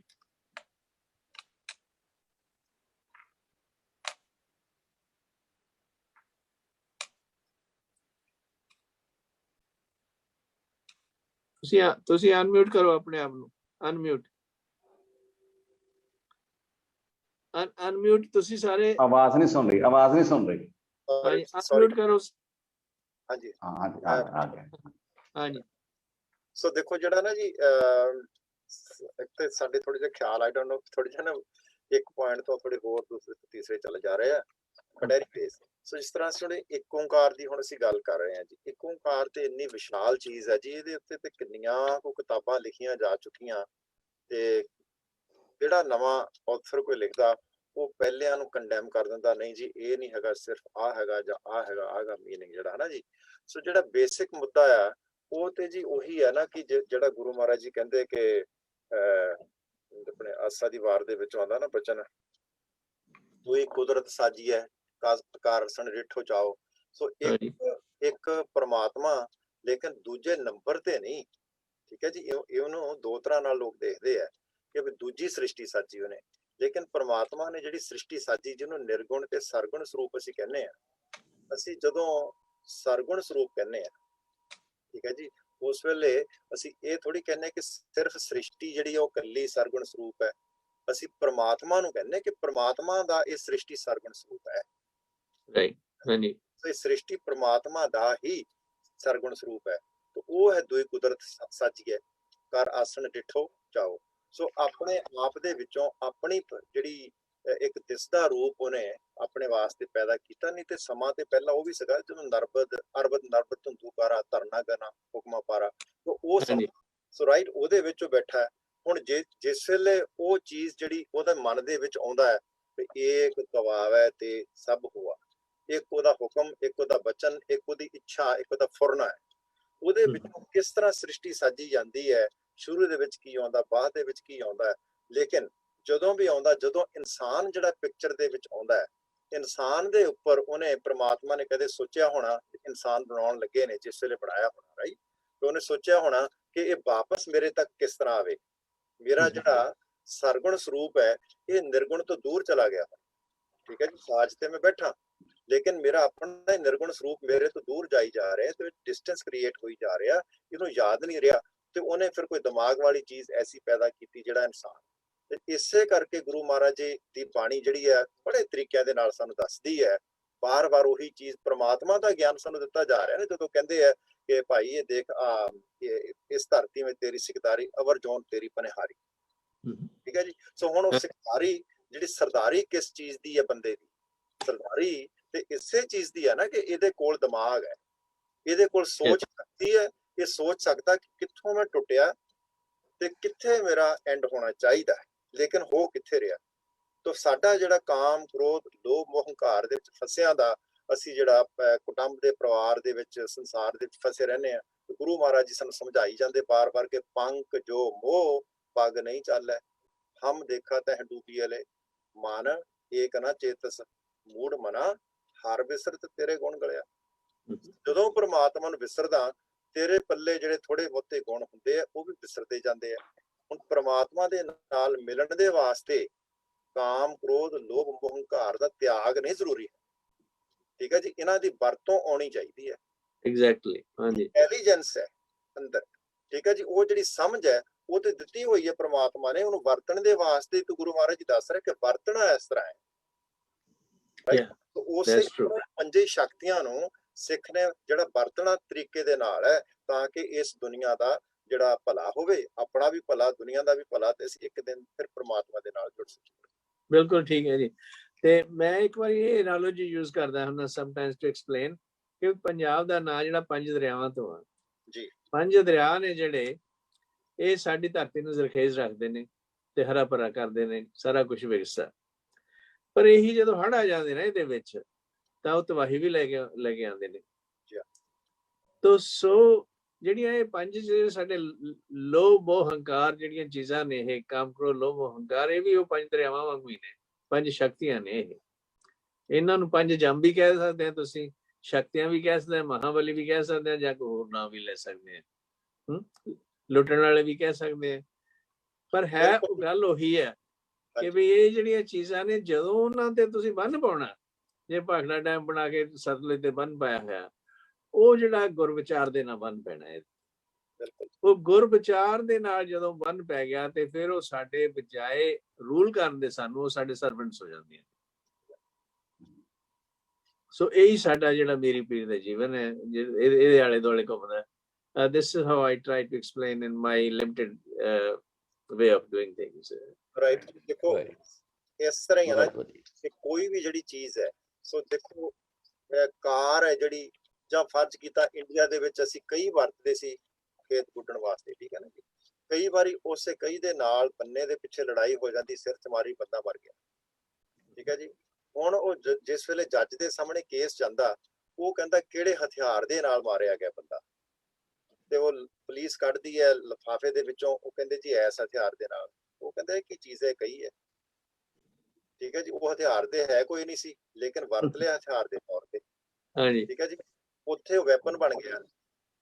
ਇਸੇ ਕਰਕੇ ਹੀ ਇੱਧਰ ਜਿਹੜੇ ARA ਵਾਲੇ, ਅਮਰੀਕਨ ਰਾਈਫਲ ਐਸੋਸੀਏਸ਼ਨ ਵਾਲੇ ਆ, ਉਹ ਹਮੇਸ਼ਾ ਉਹਨਾਂ ਦਾ ਬੜਾ ਪੈਟ ਡਾਇਲੌਗ ਹੁੰਦਾ, ਉਹ ਕਹਿੰਦਾ ਗਨ ਨਹੀਂ ਕਦੇ ਵੀ ਮਾਰਦੀ, ਬੰਦਾ ਮਾਰਦਾ। ਗਨ ਆਪਣੇ ਆਪ ਬੜੀ ਮਾਰਦੀ ਬੰਦੇ ਨੂੰ ਕਦੇ ਵੀ। Yes, that's true. ਸੋ ਇਸੇ ਤਰ੍ਹਾਂ ਹੀ ਇਹ ਜਿਹੜੀਆਂ ਸ਼ਕਤੀਆਂ ਨੇ, ਕਾਮ ਕ੍ਰੋਧ ਲੋਭ ਮੋਹ ਹੰਕਾਰ, ਇਹੋ ਹੀ ਚੀਜ਼ ਜਿਹੜੀ ਹੈ ਇਨਸਾਨ ਦੀ ਸ਼ਕਤੀ ਹੈ। ਇਹੋ ਹੀ ਚੀਜ਼ ਜਿਹੜੀ ਹੈ ਇੱਕ ਲੈਵਲ ਤੇ ਜਾ ਕੇ ਇਨਸਾਨ ਦੀ ਡਿਸਟਰਕਸ਼ਨ ਬਣ ਜਾਂਦੀ ਹੈ। ਯੈਸ, ਠੀਕ ਹੈ ਜੀ। ਵੈਪਨ ਵੀ ਇਹੋ ਹੀ ਬਣਦਾ ਹੈ, ਇਹੋ ਹੀ ਕ੍ਰੀਏਟਿਵਿਟੀ ਹੈ, ਤੇ ਇਹੋ ਹੀ ਇਹਦੀ ਜਿਹੜੀ ਡਿਸਟਰਕਸ਼ਨ ਹੈਗੀ ਹੈ। ਸੋ ਇਨਸਾਨ ਨੇ ਇਹਨੂੰ ਕੰਸਟਰਕਸ਼ਨ ਦੇ ਵਾਸਤੇ ਯੂਜ਼ ਕਰਨਾ, ਉਹ ਜਿਹੜੀ ਡਾਇਰੈਕਸ਼ਨ ਹੈ ਉਹ ਗੁਰੂ ਮਹਾਰਾਜ ਜੀ ਦੇ ਰਹੇ, ਉਹ ਸਮਝਾ ਰਹੇ। Yes, that's very true. So we need mentor. That's where Guru Prasad comes. That's right. जी बस मैं की कहना है, जो भाई साहब ने कह देता है बहुत ही सोना किया है, पर अच्छा है। No more comments. Thank you. Dr. Vinder Singh? हाँ जी सर, हाँ जी सर। एक ते ਜਿਹੜਾ ਪਹਿਲਾ ਵਿਸ਼ਾ ਸ਼ੁਰੂ ਕੀਤਾ ਸੀ ਆਪਾਂ, ਜੋ ਭਾਟੀਆ ਸਾਹਿਬ ਨੇ ਕਿਹਾ ਸੀ, ਉਹ ਬੜਾ ਸੋਹਣਾ ਵਿਸ਼ਾ ਸੀ ਕਿ ਆਪਾਂ ਸਰੀਰ ਨੂੰ ਅੰਡਰਮਾਈਨ ਤੇ ਨਹੀਂ ਕਿਧਰੇ ਕਰਦੇ। ਉੱਥੋਂ ਮੈਨੂੰ ਗੁਰਬਾਣੀ ਪੰਕਤੀ ਯਾਦ ਆ ਰਹੀ ਸੀ ਕਿ ਅਸੀਂ ਜਿੱਦਾਂ ਬਾਕੀ ਧਰਮਾਂ ਦਾ ਕੰਪੈਰੀਜ਼ਨ ਕਰਦੇ ਹਾਂ, ਧਰਮ 'ਚ ਕੀ ਗੁਰੂ ਸਾਹਿਬ ਨੇ ਲਿਖਿਆ ਹੈ, ਜਿਹੜਾ ਅਸੀਂ ਆਮ ਤੌਰ 'ਤੇ ਸ਼ਬਦ ਪੜ੍ਹਦੇ ਹਾਂ ਕਿ ਘਾਲ ਖਾਏ ਕਿ ਚੱਥੋਂ ਦੇ, ਨਾਨਕ ਰਾਹ ਪਛਾਣਿਆ ਸੀ। ਜਿਹੜਾ ਧਰਮ ਹੈ ਇਹ ਵੀ ਟਾਈਮ ਟੂ ਟਾਈਮ ਐਵੋਲੂਸ਼ਨ ਇਹਦੀ ਹੋਈ ਹੈ, ਡਿਵੈਲਪਮੈਂਟ ਹੋਈ ਹੈ। ਹਾਂਜੀ, ਮਨੁੱਖ ਨੇ ਕੀ ਕੀਤਾ ਹੈ, ਜੋ ਵੀ ਉਹਨੂੰ ਉਪਦੇਸ਼ ਦਿੱਤਾ ਗਿਆ ਹੈ ਨਾ, ਉਪਦੇਸ਼ ਦੇਣ ਵਾਲਾ ਬਹੁਤ ਮਹਾਨ ਹੁੰਦਾ ਹੈ, ਪਰਮਾਤਮਾ ਦਾ ਭੇਜਿਆ ਪ੍ਰੋਫਿਟ ਹੁੰਦਾ ਹੈ, ਲੇਕਿਨ ਮਨੁੱਖ ਨੇ ਤੇ ਵਿਚਾਰੇ ਨੇ ਆਪਣੀ ਹੀ ਸਮਝ ਨਾਲ ਉਹਨੂੰ ਕੈਚ ਕਰਨਾ ਹੈ। ਸੋ ਮੈਂ ਵਿਚਾਰ ਕਰ ਰਿਹਾ ਸਾਂ ਕਿ ਜਿਹੜੇ ਪੁਰਾਣੇ ਬੰਦੇ ਸਨ, ਜਦੋਂ ਜਿਸ ਤਰ੍ਹਾਂ ਭਾਟੀਆ ਸਾਹਿਬ ਨੇ ਜੋ ਇਸ਼ੂ ਕੀਤਾ ਸੀ ਨਾ, ਉਸੇ ਚੀਜ਼ ਨੂੰ ਮੈਂ ਲਿਆਵਾਂਗਾ ਧਿਆਨ ਦੇ ਵਿੱਚ ਕਿ ਅਸੀਂ ਸੋਚਦੇ ਹਾਂ ਕਿ ਆਤਮਾ ਹੀ ਇੰਪੋਰਟੈਂਟ ਹੈ, ਤੇ ਅਸੀਂ ਸਰੀਰ ਦੀਆਂ ਜ਼ਰੂਰਤਾਂ ਨੂੰ ਤਿਆਗਣਾ ਸ਼ੁਰੂ ਕਰਤਾ। ਤਿਆਗੀ ਹੋ ਗਏ, ਜੰਗਲਾਂ 'ਚ ਚੱਲ ਜਾਓ, ਪਹਾੜਾਂ 'ਚ ਚੱਲ ਜਾਓ, ਬਾਲ ਬੱਚੇ ਤਿਆਗ ਦਿਓ, ਤੇ ਅਖੀਰ ਤੇ ਗੁਰੂ ਸਾਹਿਬ ਨੂੰ ਦੱਸਣਾ ਪਿਆ ਵੀ ਇਹ ਜਿਹੜਾ ਤਿਆਗ ਹੈ ਇਹ ਸਿਰਫ ਤੁਹਾਡਾ ਫੇਕ ਤਿਆਗ ਹੈ। ਜ਼ਰੂਰਤ ਮਨੋ ਤੁਹਾਨੂੰ ਮਾੜੇਪਨ ਤਿਆਗ ਦੀ ਜ਼ਰੂਰਤ ਹੈ, ਸਰੀਰਕ ਤਿਆਗ ਦੀ ਜ਼ਰੂਰਤ ਨਹੀਂ ਹੈਗੀ। ਜਿਸ ਤਰ੍ਹਾਂ ਸ਼ਬਦ ਆਉਂਦਾ ਹੈ ਸੁਖਮਨੀ ਸਾਹਿਬ ਦੇ ਵਿੱਚ ਕਿ ਚਾਰ ਪਦਾਰਥ ਜੇ ਕੋ ਮੰਗੇ ਸਾਜ ਨਾ ਕੀ ਸੇਵਾ ਲਾਗੇ। ਸੋਰੀ, ਦੂਸਰੀ ਪੰਕਤੀ ਹੈਗੀ ਹੈ ਕੀ ਹੈਗਾ ਵੀ ਜੈ ਪ੍ਰਸਾਦ 36 ਅੰਮ੍ਰਿਤ ਖਾਏ। ਉਹ ਕਹਿੰਦੇ ਤੂੰ 36 ਤਰ੍ਹਾਂ ਦੇ ਪਦਾਰਥ ਖਾ, ਤੈਨੂੰ ਮੈਂ ਰੋਕਦਾ ਨਹੀਂ ਹੈ, ਪਰ ਇੱਕ ਚੀਜ਼ ਨਾਲ ਦੇ ਨਾਲ ਕਰ, ਤਿਸ ਠਾਕਰ ਕੋ ਰੱਖ ਮਨ ਮਾਹੇ। ਪਰਮਾਤਮਾ ਉਹਨੂੰ ਨਾ ਭੁੱਲ ਜਿਹਨੇ ਤੁਹਾਨੂੰ ਦਿੱਤੇ ਆ। ਐਗਜ਼ੈਕਟਲੀ। ਅਸੀਂ ਸੈਂਟ ਲਗਾਉਂਦੇ ਹਾਂ, ਆਮ ਬੰਦਾ ਕਹੇਗਾ ਕੀ ਪਖੰਡ ਹੈ। ਗੁਰੂ ਸਾਹਿਬ ਕਹਿੰਦੇ ਤੂੰ ਲਾਈ ਜਾ, ਜੈ ਪ੍ਰਸਾਦ ਸੁਗੰਧਤ ਤਨ ਲਾਮੈ। तू सेंट भी लाना मैं तेन रोकदा नहीं है भाटिया साहब वाली गल पर तिसको सिमर परम धन पावे याद रख के तेनू ए खुशबुआं परमात्मा ने दित्तियां दुनिया च विचरो पर दुनिया दे ना बनो यस ਉਹਦੇ ਚ ਫਸੋ ਨਾ ਖੁੱਬੋ ਨਾ राइट ठीक है ना ਅਸੀਂ ਉਹਨੂੰ ਹੀ ਸਭ ਕੁਝ ਸਮਝ ਲੈਂਦੇ ਆ ਸੋ ਇਸੇ ਤਰ੍ਹਾਂ ਤਿਨਕਾ ਖਾਦਾ ਪੈਦਾ ਮਾਇਆ ਸਭ ਪਵਿੱਤ ਹੈ ਜੋ ਨਾਮ ਹਰ ਰਤ ਹੈ ਗੁਰੂ ਸਾਹਿਬ ਕਹਿੰਦੇ ਖਾਣਾ ਪੀਣਾ ਮਾੜਾ ਨਹੀਂ ਹੈ ਪਰ ਅਸਲੀ ਚੀਜ਼ ਨਹੀਂ ਭੁਲਾਣੀ ਜਿਹੜੀ ਵੱਡੀ ਚੀਜ਼ ਹੈ ਵੱਡੀ ਚੀਜ਼ ਕੀ ਹੈ ਕਿ ਜਿੰਨੇ ਤੈਨੂੰ ਸਭ ਕੁਝ ਦਿੱਤਾ ਹੈ ਉਹ ਸ਼ਬਦ ਆਂਦਾ ਨਾ ਮੋਗੋ ਤੂੰ ਨਾ ਵਿਸਾਰ ਤੂੰ ਨਾ ਵਿਸਾਰੇ ਰਾਮ ਮਈਆ ਇਹ ਭਗਤਾਂ ਦਾ ਸ਼ਬਦ ਹੈ ਆਲਾਵੰਤੀ ਇਹ ਭ੍ਰਮ ਜੋ ਹੈ ਮੁਝ ਉੱਪਰ ਸਭ ਕੋ ਪਿਲਾ ਭਗਤ ਨਾਮਦੇਵ ਜੀ सूद सूद कर मार उठायो कहां करो बाप बीटला अगली पंक्ति है वही हल्त सुख पलत सुख वाली जो डॉक्टर वासु जी ने पढ़ी सी मुए हुए जो मुक्त दियोगे मुक्त ना जाने कोयला वो कहते परमात्मा मैनू मरिया तो बाद मुक्ति नहीं चाहिए संसार कहेगा भगत रोल उड़ के मर गया संसार नू पता लगना चाहिए जे मैं तेरी भगती करदा ते तू मैनू सुख दे रहा है ते परमात्मा ने की कीता फेर दिया देहरा नामे को पंडियन को पिछवाड़ ला डेरा एक मारदा कि मैनू तू छोटी जात वाला भगत पसंद है क्योंकि तू दिलों मैनू प्यार करता है ते केवल बारी पखंड कर रहे ये सरीरक तौर पर ही भगती कर रहे हैं मना आत्मा च भगती नहीं है सिमिलरली जो हाँ जी जो प्रोफैसर साहब ने सुच्चा सिंह जी ने गल कही सी ਉਹਦੇ बारे मैं थोड़े ਜਿਹੇ विचार देने चाहना मैं शेयर करने चाहना कि आंदा ना आपी ने आप साजियो आप ही ने रचियो ना परमात्मा ने अपनी साधना ते आप की है उथे साधना वो समझाने वास्ते सानू अपनी साधना ते आप हुंदी नहीं ठीक है ना वो अपने आप च आप है ही है सजिया है पहले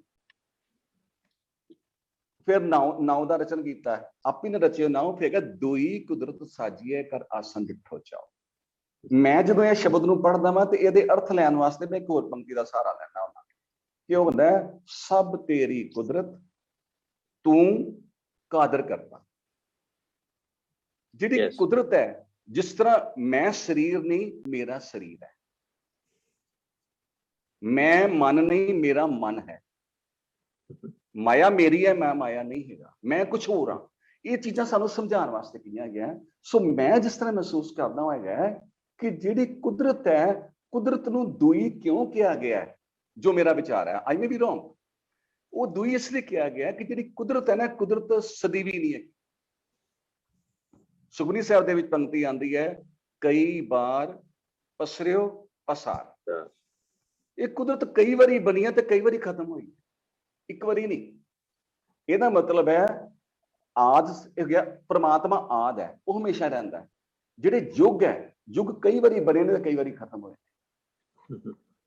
लेकिन सदा सदा एक अंकार कई बार पसरे पासार सदा सदा एक अंकार वो जिहड़ा परमात्मा है ना वो ਜਦੋਂ कुदरत नहीं भी हुंदी संसार नहीं भी हुंदा ब्रह्मंड नहीं भी हुंदा वो उदों भी हुंदा शायद इसलिए उन्होंने दुई कह दिता गया वे कि ओदे तो बाद बनाई गई है कुदरत मतलब नेचर दी एक लाइफ है एक मेरे मन च और शब्द आया शेयर करने वास्ते कि मैं ना ही एक गल ही मैं शब्द पढ़ रहा सी ओदा अपना प्रोफैसर साहब के शब्द तो मैं उथों भी थोड़ा मैं मीनिंग गल विचार कर रहा सी मैं ना ही प्रभ सब कुछ तेरा अगली पंक्ति आ गई इग्गै निर्गुण उग्गै सरगुण केल करत बिच स्वामी मेरा मैं शब्द विचार किया कल भी इग्गै निर्गुण कहता ते उग्गे सरगुण क्यों कहता ते देखो साडे अर्थ करना मतलब हुंदा है वो पूर्ण अर्थ परमात्मा ही जानता बोलन वाला ते मेरे मन च विचार है कि इग्गे का मतलब है भी इत्थे जिहड़ा परमात्मा है ना जिहड़ा सब कुछ तेरा जिहड़ा है वो जिहड़ा तू है ना किथे गया इस संसार दे विच तू निर्गुण रूप च विचर रहा है साडे सारे अंदर वो निर्गुण रूप च बैठा है परमात्मा लेकिन उत्थे जिहड़ा जिथे ब्रह्मंड नहीं हैगा जो सब खत्म होए ना उगे सरगुण उत्थे वो अकाल मूर्त रूप में बैठा है इगे निर्गुण उगे सुरगुण उगे सरगुण केल करत बिच स्वामी मेरा आपे ही राजन आपे ही राया राजा भी आप है ते रंक भी आप है कह ठाकुर कह चेला सो मतलब ये ਅਸੀਂ ਮਤਲਬ ਲੈਂਦੇ ਆ, ਉਹ ਪਰਮਾਤਮਾ ਜਾਣਦਾ ਹੈ। ਸੋ ਇਹਦਾ ਮਤਲਬ ਇਹ ਵੀ ਹੋ ਸਕਦਾ ਹੈ ਕਿ ਜਿਹੜੀ ਕੁਦਰਤ ਦੋਈ ਇਸ ਲਈ ਕਹਿ ਦਿੱਤਾ ਗਿਆ ਹੋਵੇ ਕਿ ਇਹ ਜਿਹੜੀ ਕੁਦਰਤ ਹੈ ਵਿਨਾਸ਼ਵਾਨ, ਇਹ ਸਦੀਵੀ ਨਹੀਂ ਹੈਗੀ।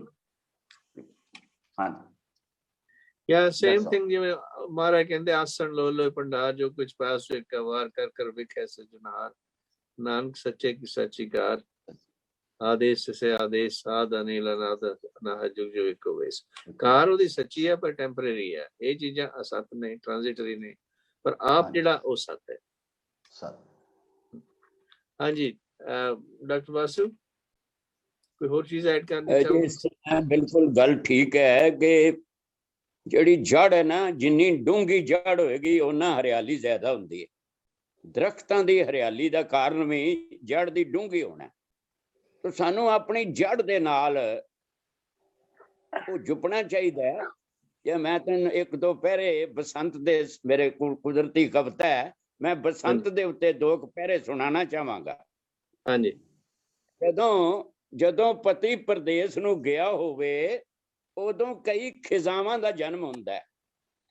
ਰੂਹ ਉਦੋਂ ਵਿਯੋਗ ਚ ਤੜਪਦੀ ਹੈ, ਉਦੋਂ ਕਈ ਚਿੰਤਾਵਾਂ ਦਾ ਜਨਮ ਹੁੰਦਾ ਹੈ। ਜਦੋਂ ਦਿਲ ਦਾ ਕਮਲ ਮੁਰਝਾ ਜਾਵੇ, ਨਿੰਮੋ ਝੂਣ ਅਦਾਵਾਂ ਦਾ ਜਨਮ ਹੁੰਦਾ ਹੈ। ਤੇ ਬੁਰੇ ਰਾਹ ਜੋ ਜੀਵਨ ਨੂੰ ਪਾਉਂਦੀਆਂ ਨੇ, ਬੁਰੀਆਂ ਕਈ ਵਾਸ਼ਨਾਵਾਂ ਦਾ ਜਨਮ ਹੁੰਦਾ ਹੈ। ਇੱਕ ਰੱਬ ਨੂੰ ਕੱਢ ਦਿਓ 100 ਮੁਸੀਬਤਾਂ ਨੇ, ਸੰਸੇ ਘੇਰ ਦੇ ਮਨ ਨੂੰ ਥਾਂ ਥਾਈ ਕਈ ਬੁਰੀਆਂ ਬਲਾਵਾਂ ਦਾ ਜਨਮ ਹੁੰਦਾ ਹੈ। ਤੇ ਸੁਖ ਚੈਨ ਸਾਰਾ ਖੰਭ ਲਾ ਉੱਡੇ, ਸੜੀਆਂ ਕਈ ਤ੍ਰਿਸ਼ਨਾਵਾਂ ਦਾ ਜਨਮ ਹੁੰਦਾ ਹੈ। ਤੇ ਹੁਣ ਦੂਜਾ ਪਾਸਾ ਜਿਹੜਾ ਹੈ ਕਿ ਜਦੋਂ ਕੰਤ ਆ ਕੇ ਹਿਰਦੇ ਵਸਦਾ ਏ, ਉਦੋਂ ਬਸੰਤ ਬਹਾਰਾਂ ਦਾ ਜਨਮ ਹੁੰਦਾ ਹੈ। ਜਦੋਂ ਸ਼ਬਦ ਤੇ ਸੁਰਤ ਦਾ ਮੇਲ ਹੋਵੇ, ਉਦੋਂ ਗਿਆਨ ਭੰਡਾਰਾਂ ਦਾ ਜਨਮ ਹੁੰਦਾ ਹੈ।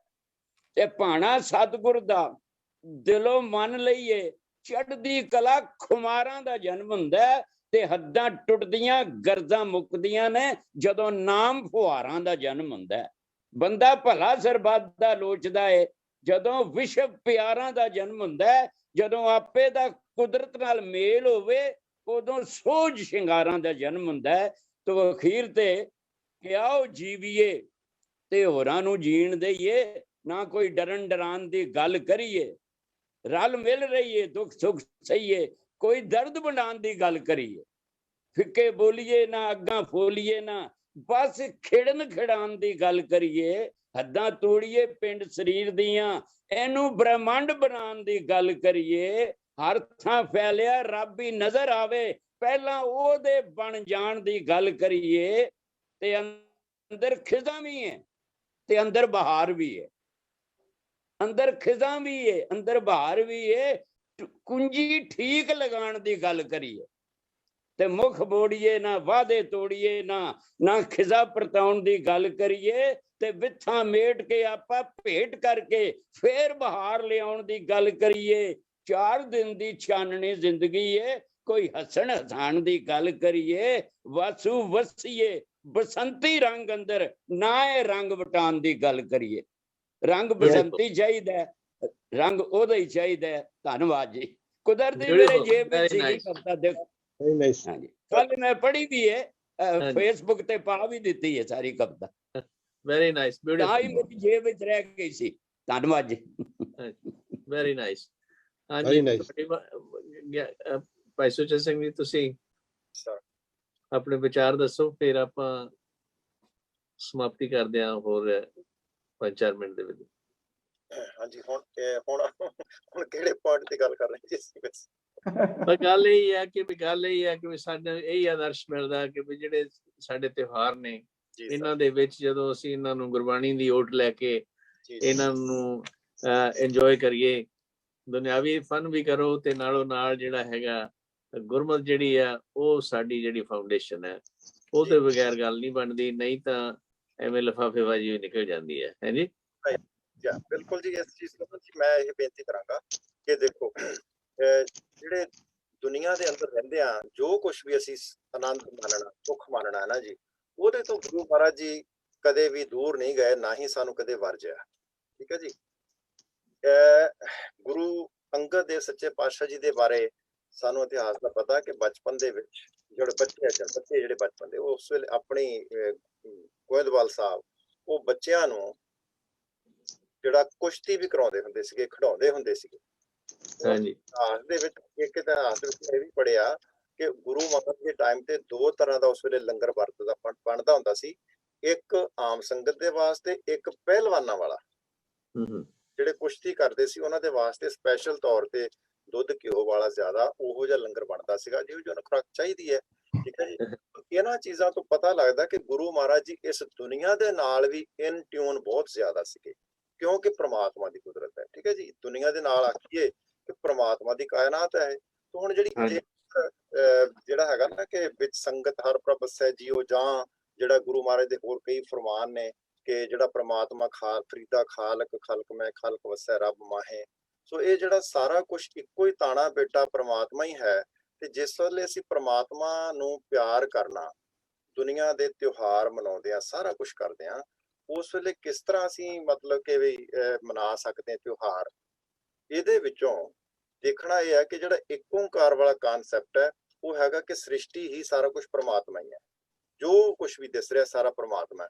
ਤੇ ਫਿਰ ਸਾਡਾ ਜਿਹੜਾ ਦੁਨੀਆ ਦੇ ਨਾਲ ਜਾਂ ਇਸ ਸ੍ਰਿਸ਼ਟੀ ਦੇ ਨਾਲ, ਜੀਵਾਂ ਜੰਤੂਆਂ ਦੇ ਨਾਲ, ਇਨਸਾਨਾਂ ਦੇ ਨਾਲ ਸਾਡਾ ਬਿਹੇਵੀਅਰ ਕਿਹੋ ਜਿਹਾ ਹੋਣਾ ਚਾਹੀਦਾ ਹੈ। ਓਕੇ ਜੀ। ਸੋ ਉਹ ਜਿਹੜੀ ਡੀਲਿੰਗ ਜਾਂ ਬਿਜ਼ਨਸ ਜਿਹੜਾ ਹੋਣਾ ਹੈ ਉਹ ਇਸ ਤਰ੍ਹਾਂ ਹੋਣਾ ਚਾਹੀਦਾ ਕਿ ਮੈਂ ਪ੍ਰਮਾਤਮਾ, ਮੇਰੇ ਸਾਹਮਣੇ ਬੈਠਾ ਵੀ ਪ੍ਰਮਾਤਮਾ, ਜਿਹਦੇ ਨਾਲ ਮੈਂ ਗੱਲ ਕਰ ਰਿਹਾ, ਜਿਹਦੇ ਨਾਲ ਮੈਂ ਡੀਲ ਕਰ ਰਿਹਾ, ਉਹ ਵੀ ਪ੍ਰਮਾਤਮਾ ਤੇ ਮੈਂ ਵੀ ਪ੍ਰਮਾਤਮਾ। ਪ੍ਰਮਾਤਮਾ ਦੇ ਨਾਲ ਡੀਲ ਕਿਸ ਤਰ੍ਹਾਂ ਕਰੇਗਾ, ਇਹ ਸੋਚ ਕੇ ਜੇਕਰ ਚੱਲੇ ਇਨਸਾਨ ਤੇ ਹਰ ਇੱਕ ਜੋ ਕੁਝ ਵੀ ਅਸੀਂ ਕਰਦੇ ਹਾਂ ਸਭ ਕੁਝ ਠੀਕ ਹੈ ਜੀ। ਫਿਰ that's beautiful. ਹਾਂਜੀ, that's very nice. Parminder, you want to say something? Parminder Singh? He's mute. Padya Sahab, anything else you like to add or make comments before we leave? ਤੁਸੀਂ mute ਹੈ। ਹਾਂਜੀ, ये muted है ਤੁਸੀਂ। ਮੈਂ ਕਿਹਾ ਜੀ ਬਸੰਤ ਆਈ ਹੈ, ਬਸੰਤ ਵਾਂਗੂ ਤੁਸੀਂ ਵੀ ਖੁਸ਼ ਰਹੋ, ਖੁਸ਼ਹਾਲ ਰਹੋ, ਉਸ ਪਰਮਾਤਮਾ ਨਾਲ ਜੁੜੋ, ਬਸ ਸਾਰੇ ਜੁੜਨ ਦੀ ਕੋਸ਼ਿਸ਼ ਕਰਦੇ। ਥੈਂਕ ਯੂ ਜੀ। ਸੋ ਦੈਟਸ ਵਾਟ ਖੁਸ਼ੀ ਦੇ ਦਿਨ ਨੇ, ਉਹ ਵੈਲੈਂਟਾਈਨ ਡੇ ਵੀ ਜਿਹੜਾ ਮਨਾਇਆ ਜਾਂਦਾ, ਬਸੰਤ ਵੀ ਮਨਾਈ ਜਾਂਦੇ ਆ। ਗੱਲ ਤਾਂ ਇਹ ਨੇ ਕਿਵੇਂ ਨਾ ਕਿਵੇਂ ਰੂਪ ਦੇ ਵਿੱਚ ਅਸੀਂ ਇੱਕ ਦੂਜੇ ਦੇ ਨੇੜੇ ਹੋਈਏ ਤੇ ਕਿਸੇ ਗੁਰਬਾਣੀ ਦੀ ਓਟ ਲੈ ਗਈ ਕਿ ਵੀ ਪਿਆਰ ਕੀ ਹੈ, ਬਸੰਤ ਕੀ ਹੈ, ਇਹਨਾਂ ਚੀਜ਼ਾਂ ਨੂੰ ਜੋ ਅਸੀਂ ਆਪਣੇ ਮਨਾਂ 'ਚ ਵਸਾਵਾਂਗੇ, ਮੇਨ ਪਰਪਸ ਇਹੀ ਹੈ ਮੁੜ ਕਿੜ ਕੇ ਕਿ ਉਹਦੇ ਨਾਲ ਹੀ ਜੁੜੀਏ। ਦੇਖੋ ਮੈਂ ਡਾਕਟਰ ਸਾਹਿਬ ਇੱਕ ਛੋਟੀ ਜਿਹੀ ਗੱਲ ਕਰਾਂਗਾ। ਗੁਰੂ ਗ੍ਰੰਥ ਜਿੱਦਾਂ ਪੜ੍ਹੀਏ ਸਭ ਥਾਂ ਲਿਖਿਆ ਹੈ ਜੇ ਅਸੀਂ ਗੁਰੂ ਨਾਲ ਜੁੜਦੇ ਤੁਹਾਡੇ ਦੁੱਖ ਦੂਰ ਹੋ ਜਾਂਦੇ ਨੇ, ਤੁਹਾਨੂੰ ਸੁੱਖ ਪ੍ਰਾਪਤ ਹੁੰਦੇ ਨੇ। ਹੁਣ ਸੁੱਖ ਪ੍ਰਾਪਤ ਕਰਨੇ ਕਿਸ ਨੇ ਪ੍ਰਾਪਤ ਕਰਨ? ਉਹ ਸੁੱਖ ਨੂੰ ਅਸੀਂ ਐਕਸਪੀਰੀਅੰਸ ਕਰਨ ਵਾਲਾ ਕੌਣ ਹੈ? ਅਸੀਂ ਆਪ ਹੀ ਤੇ ਆ ਨਾ। ਹਾਂਜੀ।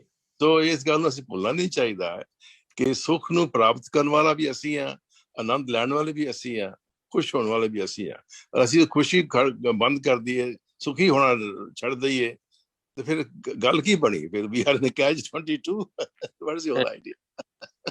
ਨਹੀਂ, ਦੋਵੇਂ ਨਾਲੋਂ ਨਾਲ ਚੱਲਣੀਆਂ ਚਾਹੀਦੀਆਂ। ਹਾਂ ਬਿਲਕੁਲ, ਦੋਵੇਂ ਨਾਲ। ਹਾਂਜੀ, ਆਪਣੇ ਗਿਆਨੀ ਗੁਰਮੀਤ ਸਿੰਘ ਲੇਟ ਆਏ ਨੇ, ਪਰ ਉਹ ਵੀ ਜੀ ਫਤਿਹ ਬੁਲਾ ਲਓ ਜੀ। ਵਾਹਿਗੁਰੂ ਜੀ ਕਾ ਖਾਲਸਾ, ਵਾਹਿਗੁਰੂ ਜੀ ਖਾਲਸਾ, ਵਾਹਿਗੁਰੂ ਜੀ ਫਤਿਹ ਜੀ। ਮੈਂ ਸੁਣਤੇ ਰਿਹਾ ਸੀ, ਮੇਰੀ ਵੀਡੀਓ ਨਹੀਂ ਸੀ ਆ ਰਹੀ, ਮੈਂ ਸੁਣ ਰਿਹਾ ਸੀ ਆਪ ਸਭ ਨੂੰ, ਤੇ ਉਹ ਮੇਰੀ ਵੀਡੀਓ ਨਹੀਂ ਸੀ ਆ ਰਹੀ ਜੀ। ਅੱਛਾ ਅੱਛਾ, ਇਹ ਮਲੇਸ਼ੀਆ ਦੇ ਵਿੱਚ ਨੇ ਇਹ। ਅੱਛਾ ਭਾਈ, ਵਾਹਿਗੁਰੂ ਖਾਲਸਾ ਫਤਿਹ ਜੀ। ਦਾਸ ਗਿਆ ਹੋਇਆ ਜੀ ਮਲੇਸ਼ੀਆ, ਮੈਂ ਇੱਕ ਵਾਰੀ ਗਿਆ ਮਲੇਸ਼ੀਆ ਜੀ ਜੀ। गुरु का भी हुक्म है, सदगुरु का उपदेश को कमाओ, फिर कर बैठे कर अपना पाओ। ते गुरु का भी यही हुक्म है कि बाणी सो रंग लाए, गुरु कृपाल होए दुख जाए। गुरु का भी यही हुक्म है कि बाणी नाल जदों जुड़ांगे कि सिर्फ तन दे नहीं, साडे मन दे विच जे दुख, ये गुरु दा बचन कसवट्टी ते खड़ा उतरा है। ये असीं इतिहास विच वेखिआ, हुण भी वेख रहे हां। गुरु साहब बख्शी करन कि सानू बाणी नाल जुड़ना आ जाए, मन नाल तन नाल। जदों असीं बाणी नाल जुड़ांगे ते गुरु साहब बख्शी करनगे, टुट के कृपा करनगे, इस ते कोई शक नहीं है। भी संगत हर पर वसे जियो, जिथे संगत है उत्थे गुरु आ वसदा है। आप सब विच गुरु है, आप है। गुरु साहब बख्शी करन सब दी असीसां, और सब नूं चढ़दी कला रखे। वाहिगुरू जी का खालसा, वाहिगुरू जी की फतेह। यानी गुरमीत ਸਿੰਘ ਹੋਣੀ ਕਾਫੀ ਜਗ੍ਹਾ ਤੇ ਜਾ ਕੇ ਆਏ ਹੋਏ ਨੇ ਇਹ ਆਪਣੇ ਕੈਰੀਅਰ ਦੇ ਵਿੱਚ, ਨਾਰਵੇ ਵਗੈਰਾ ਵੱਲ ਵੀ, ਥਾਈਲੈਂਡ ਤੇ ਹੋਰ ਕਈਆਂ ਜਗ੍ਹਾ, ਸਵਿਟਜ਼ਰਲੈਂਡ, ਜਾਪਾਨ, ਸਵਿਟਜ਼ਰਲੈਂਡ, ਜਾਪਾਨ, ਸਾਰੇ ਘੁੰਮ ਘੁਮਾ ਕੇ ਆਏ ਹੋਏ ਨੇ ਇਹ। ਤੇ ਕੋਵਿਡ ਕਰਕੇ ਥੋੜੇ ਜਿਹੇ ਮਲੇਸ਼ੀਆ ਦੇ ਵਿੱਚ ਫਸ ਗਏ ਇਸ ਵੇਲੇ। ਤਕਰੀਬਨ ਜਦੋਂ ਗਏ ਆ ਉਦੋਂ ਕੀ ਸ਼ੁਰੂ ਹੋ ਗਿਆ ਕੋਵਿਡ ਦਾ ਸਾਲ, ਪਰ ਉੱਥੇ ਹੁਣ ਕਿਸੇ ਪਾਸੇ ਜਾ ਨਹੀਂ ਸਕਦੇ। ਪਰ ਫਿਰ ਵੀ ਇਹ ਮਿਹਨਤੀ ਨੇ। ਕੱਲ ਨੂੰ ਇਹਨਾਂ ਦਾ ਕੀਰਤਨ ਅਰਜਨਟੀਨਾ ਦੇ ਵਿੱਚ, ਉਹਨਾਂ ਨੇ ਜ਼ੂਮ ਤੋਂ ਕੀਰਤਨ ਕਰਨਾ। ਉਹਦੇ ਬਾਬਤ ਦੱਸੋ ਜਰਾ ਜੀ, ਕਿਵੇਂ ਉਹਨਾਂ ਨਾਲ ਜੁੜੇ ਤੁਸੀਂ? ਹਾਂਜੀ, ਉਹਦੇ ਬਾਬਤ ਹੈਗੇ ਭੈਣ ਜੀ ਇੰਦਰਵੀਰ ਕੌਰ। ਉਹ ਤਕਰੀਬਨ ਮੇਰੇ ਨਾਲ, ਮੈਂ ਜਦੋਂ ਥਾਈਲੈਂਡ ਸੀ ਉਦੋਂ ਮੇਰੇ ਨਾਲ ਕੰਸਰਨਸ ਨੇ ਹੈਗੇ ਨੇ ਫੇਸਬੁੱਕ ਤੇ, ਲੇਕਿਨ ਕਦੀ ਚੈਟ ਨਹੀਂ ਹੋਈ। ਤੇ ਇੱਥੇ ਆ ਕੇ ਜਦੋਂ ਫਤਿਹ ਹੋਈ, ਸਾਂਝ ਹੋਈ, ਫਿਰ ਮੈਨੂੰ ਭੈਣ ਜੀ ਕਹਿੰਦੇ ਕਿ ਤੁਸੀਂ ਪਸੰਦ ਕਰੋਗੇ ਇਸ ਤਰ੍ਹਾਂ ਲਾਈਵ ਕੀਰਤਨ ਤੇ ਆਉਣਾ? ਅਸੀਂ ਕਿਉਂਕਿ ਇਸ ਟਾਈਮ ਕੋਵਿਡ ਹੈਗਾ ਤੇ ਰਾਗੀ ਸਿੰਘ ਨਹੀਂ ਅਵੇਲੇਬਲ, ਅਸੀਂ ਲਾਈਵ ਉਹਨਾਂ ਨਾਲ ਕੀਰਤਨ ਸੁਣਦੇ ਹਾਂ। ਮੈਂ yes of course, my pleasure, ਮੈਂ ਹਾਜ਼ਰ ਹਾਂ। ਤੇ ਇੱਕ ਮੈਂ ਲਾਈਵ ਕੀਤਾ ਉਹਨਾਂ ਨਾਲ, ਜੁਆਇਨ ਹੋਇਆ। ਤੇ ਹੁਣ ਕੱਲ ਹੈਗਾ ਸਵੇਰੇ 6 AM to 7 AM Malaysia time ਦੇ ਅਨੁਸਾਰ। ਉੱਥੇ ਦਾ ਟਾਈਮ ਹੋਗਾ ਸ਼ਾਮ ਦਾ 7 ਤੋਂ 8। ਅੱਛਾ, ਠੀਕ ਹੈ, ਦੈਟਸ ਵੈਰੀ ਨਾਈਸ। ਕੋਈ ਨਹੀਂ, ਤੁਸੀਂ ਲਿੰਕ ਭੇਜ ਦਿਓ ਉੱਥੇ, ਜੇ ਹੋ ਸਕਿਆ ਤਾਂ ਕੋਸ਼ਿਸ਼ ਕਰਾਂਗੇ ਸੁਣਨ ਦੀ। ਜੀ। It's nice to have you here. Future ਦੇ ਵਿੱਚ ਵੀ ਤੁਸੀਂ ਸਾਨੂੰ ਇਸ ਤਰ੍ਹਾਂ ਦਰਸ਼ਨ ਦਿਓ। Thank you very much, my pleasure join with you. Fateh ਜੀ। Okay, ਭਾਈ ਖਾਲਸਾ ਜੀ, ਫਤਿਹ ਜੀ। ਭਾਈ ਫਤਿਹ। Now my time to going to side part. ਠੀਕ ਹੈ ਜੀ, thank you for coming. Okay sir, okay ਜੀ, okay, ਭਾਈ ਖਾਲਸਾ, ਵਾਹਿਗੁਰੂ ਜੀ ਕੀ ਫਤਿਹ। ਫਤਿਹ ਜੀ। Kulwinder Singh ji, last words. ਹਾਂਜੀ ਸਰ, ਗੁਰਬਾਣੀ ਦੀ ਪੰਕਤੀ ਹੈ, ਸਭ ਮੈਂ ਸਾਚਾ ਇੱਕੋ ਸੋਈ, ਤਿਸਕਾ ਕੀਆ ਸਭ ਕਿਛ ਹੋਈ, ਹੁਕਮ ਪਛਾਣੈ ਸੋ ਇੱਕੋ ਜਾਣੈ, ਬੰਦਾ ਕਹੀਐ ਸੋਈ। ਅੱਲੋਹ ਅਲਖ ਨਾ ਜਾਈ ਲਖਿਆ, ਗੁਰ ਗੁੜ ਦੀਨਾ ਮੀਠਾ, ਕਹੋ ਕਬੀਰ ਮੇਰੀ ਸੰਕਾ ਨਾਸੀ, ਸਰਬ ਅਕੁਲ ਨਿਰੰਜਨ ਡੀਠਾ। Thank you. Dr. Vasu Sahib, thank you for sharing that beautiful poem. Apart from other things, just 1 minute, anything else? Guru Arjan Dev ji ਦਾ ਸ਼ਬਦ ਆਉਂਦਾ ਹੈ, ਨਾ ਉਹ ਮਰਦਾ ਨਾ ਹਮ ਡਰਿਆ, ਨਾ ਉਹ ਬਿਨਸੇ ਨਾ ਹਮ ਕੜਿਆ, ਨਾ ਉਹ ਨਿਰਧਨ ना हम भूखे, ना भूख, ना हमको दुख, खबर ना कोई मारने वाला, जियो हमारा जियो देना। फिर ते होंदा हम किछ नाही एके होई, आगे पाछे एको सोई, नानक गुर खोए परम भंगा, हम होए मिल होए एक रंगा। तो मैं ते तू दा जिहड़ा भेद मिटाउणा है, असल गल ते है कि हम किछ नाही एके होई, असी कदी नहीं सी ਤੇ ਦੁਨੀਆ ਚ ਆ ਗਏ ਤੇ ਅਦੇ ਕਦੀ ਨਹੀਂ ਸੀ ਹੋਣਾ ਵੀ ਨਹੀਂ। ਅਸੀਂ ਆਪਣੀਆਂ ਯਾਦਾਂ ਜਿਹੜੀਆਂ ਨੇ ਛੱਡ ਜਾਈਏ ਤੇ ਇਹ ਸੁਕਰਤ ਕੀਤਾ ਰਹਿਸੀ ਮੇਰੇ ਜੀੜੇ, ਬੌੜ ਨਾ ਆਵੇ ਵਾਰੀ, ਸੁਕਰਤ ਨੇਕ ਕਿਰਤ ਪਰਉਪਕਾਰ ਇਹ ਰਹਿ ਜਾਣਾ। ਧੰਨਵਾਦ ਜੀ। ਥੈਂਕ ਯੂ ਜੀ। Thank you everyone for your participation and thank you for the audience. Thank you so much, Uncle ji. I was having breakfast actually. Okay. Sorry. Okay. Vahiru ji ka khalsa. Vahiru ji ki fateh ji. So we will look forward to see you all next Wednesday, and thank you for your participation and thank you for the audience, and please subscribe to this program if you're not already doing it. If you have any questions, pass on to Meghraj Singh. We'll try to address them in our next session. Vahiru ji ka khalsa, Vahiru ji ki fateh. Thank you.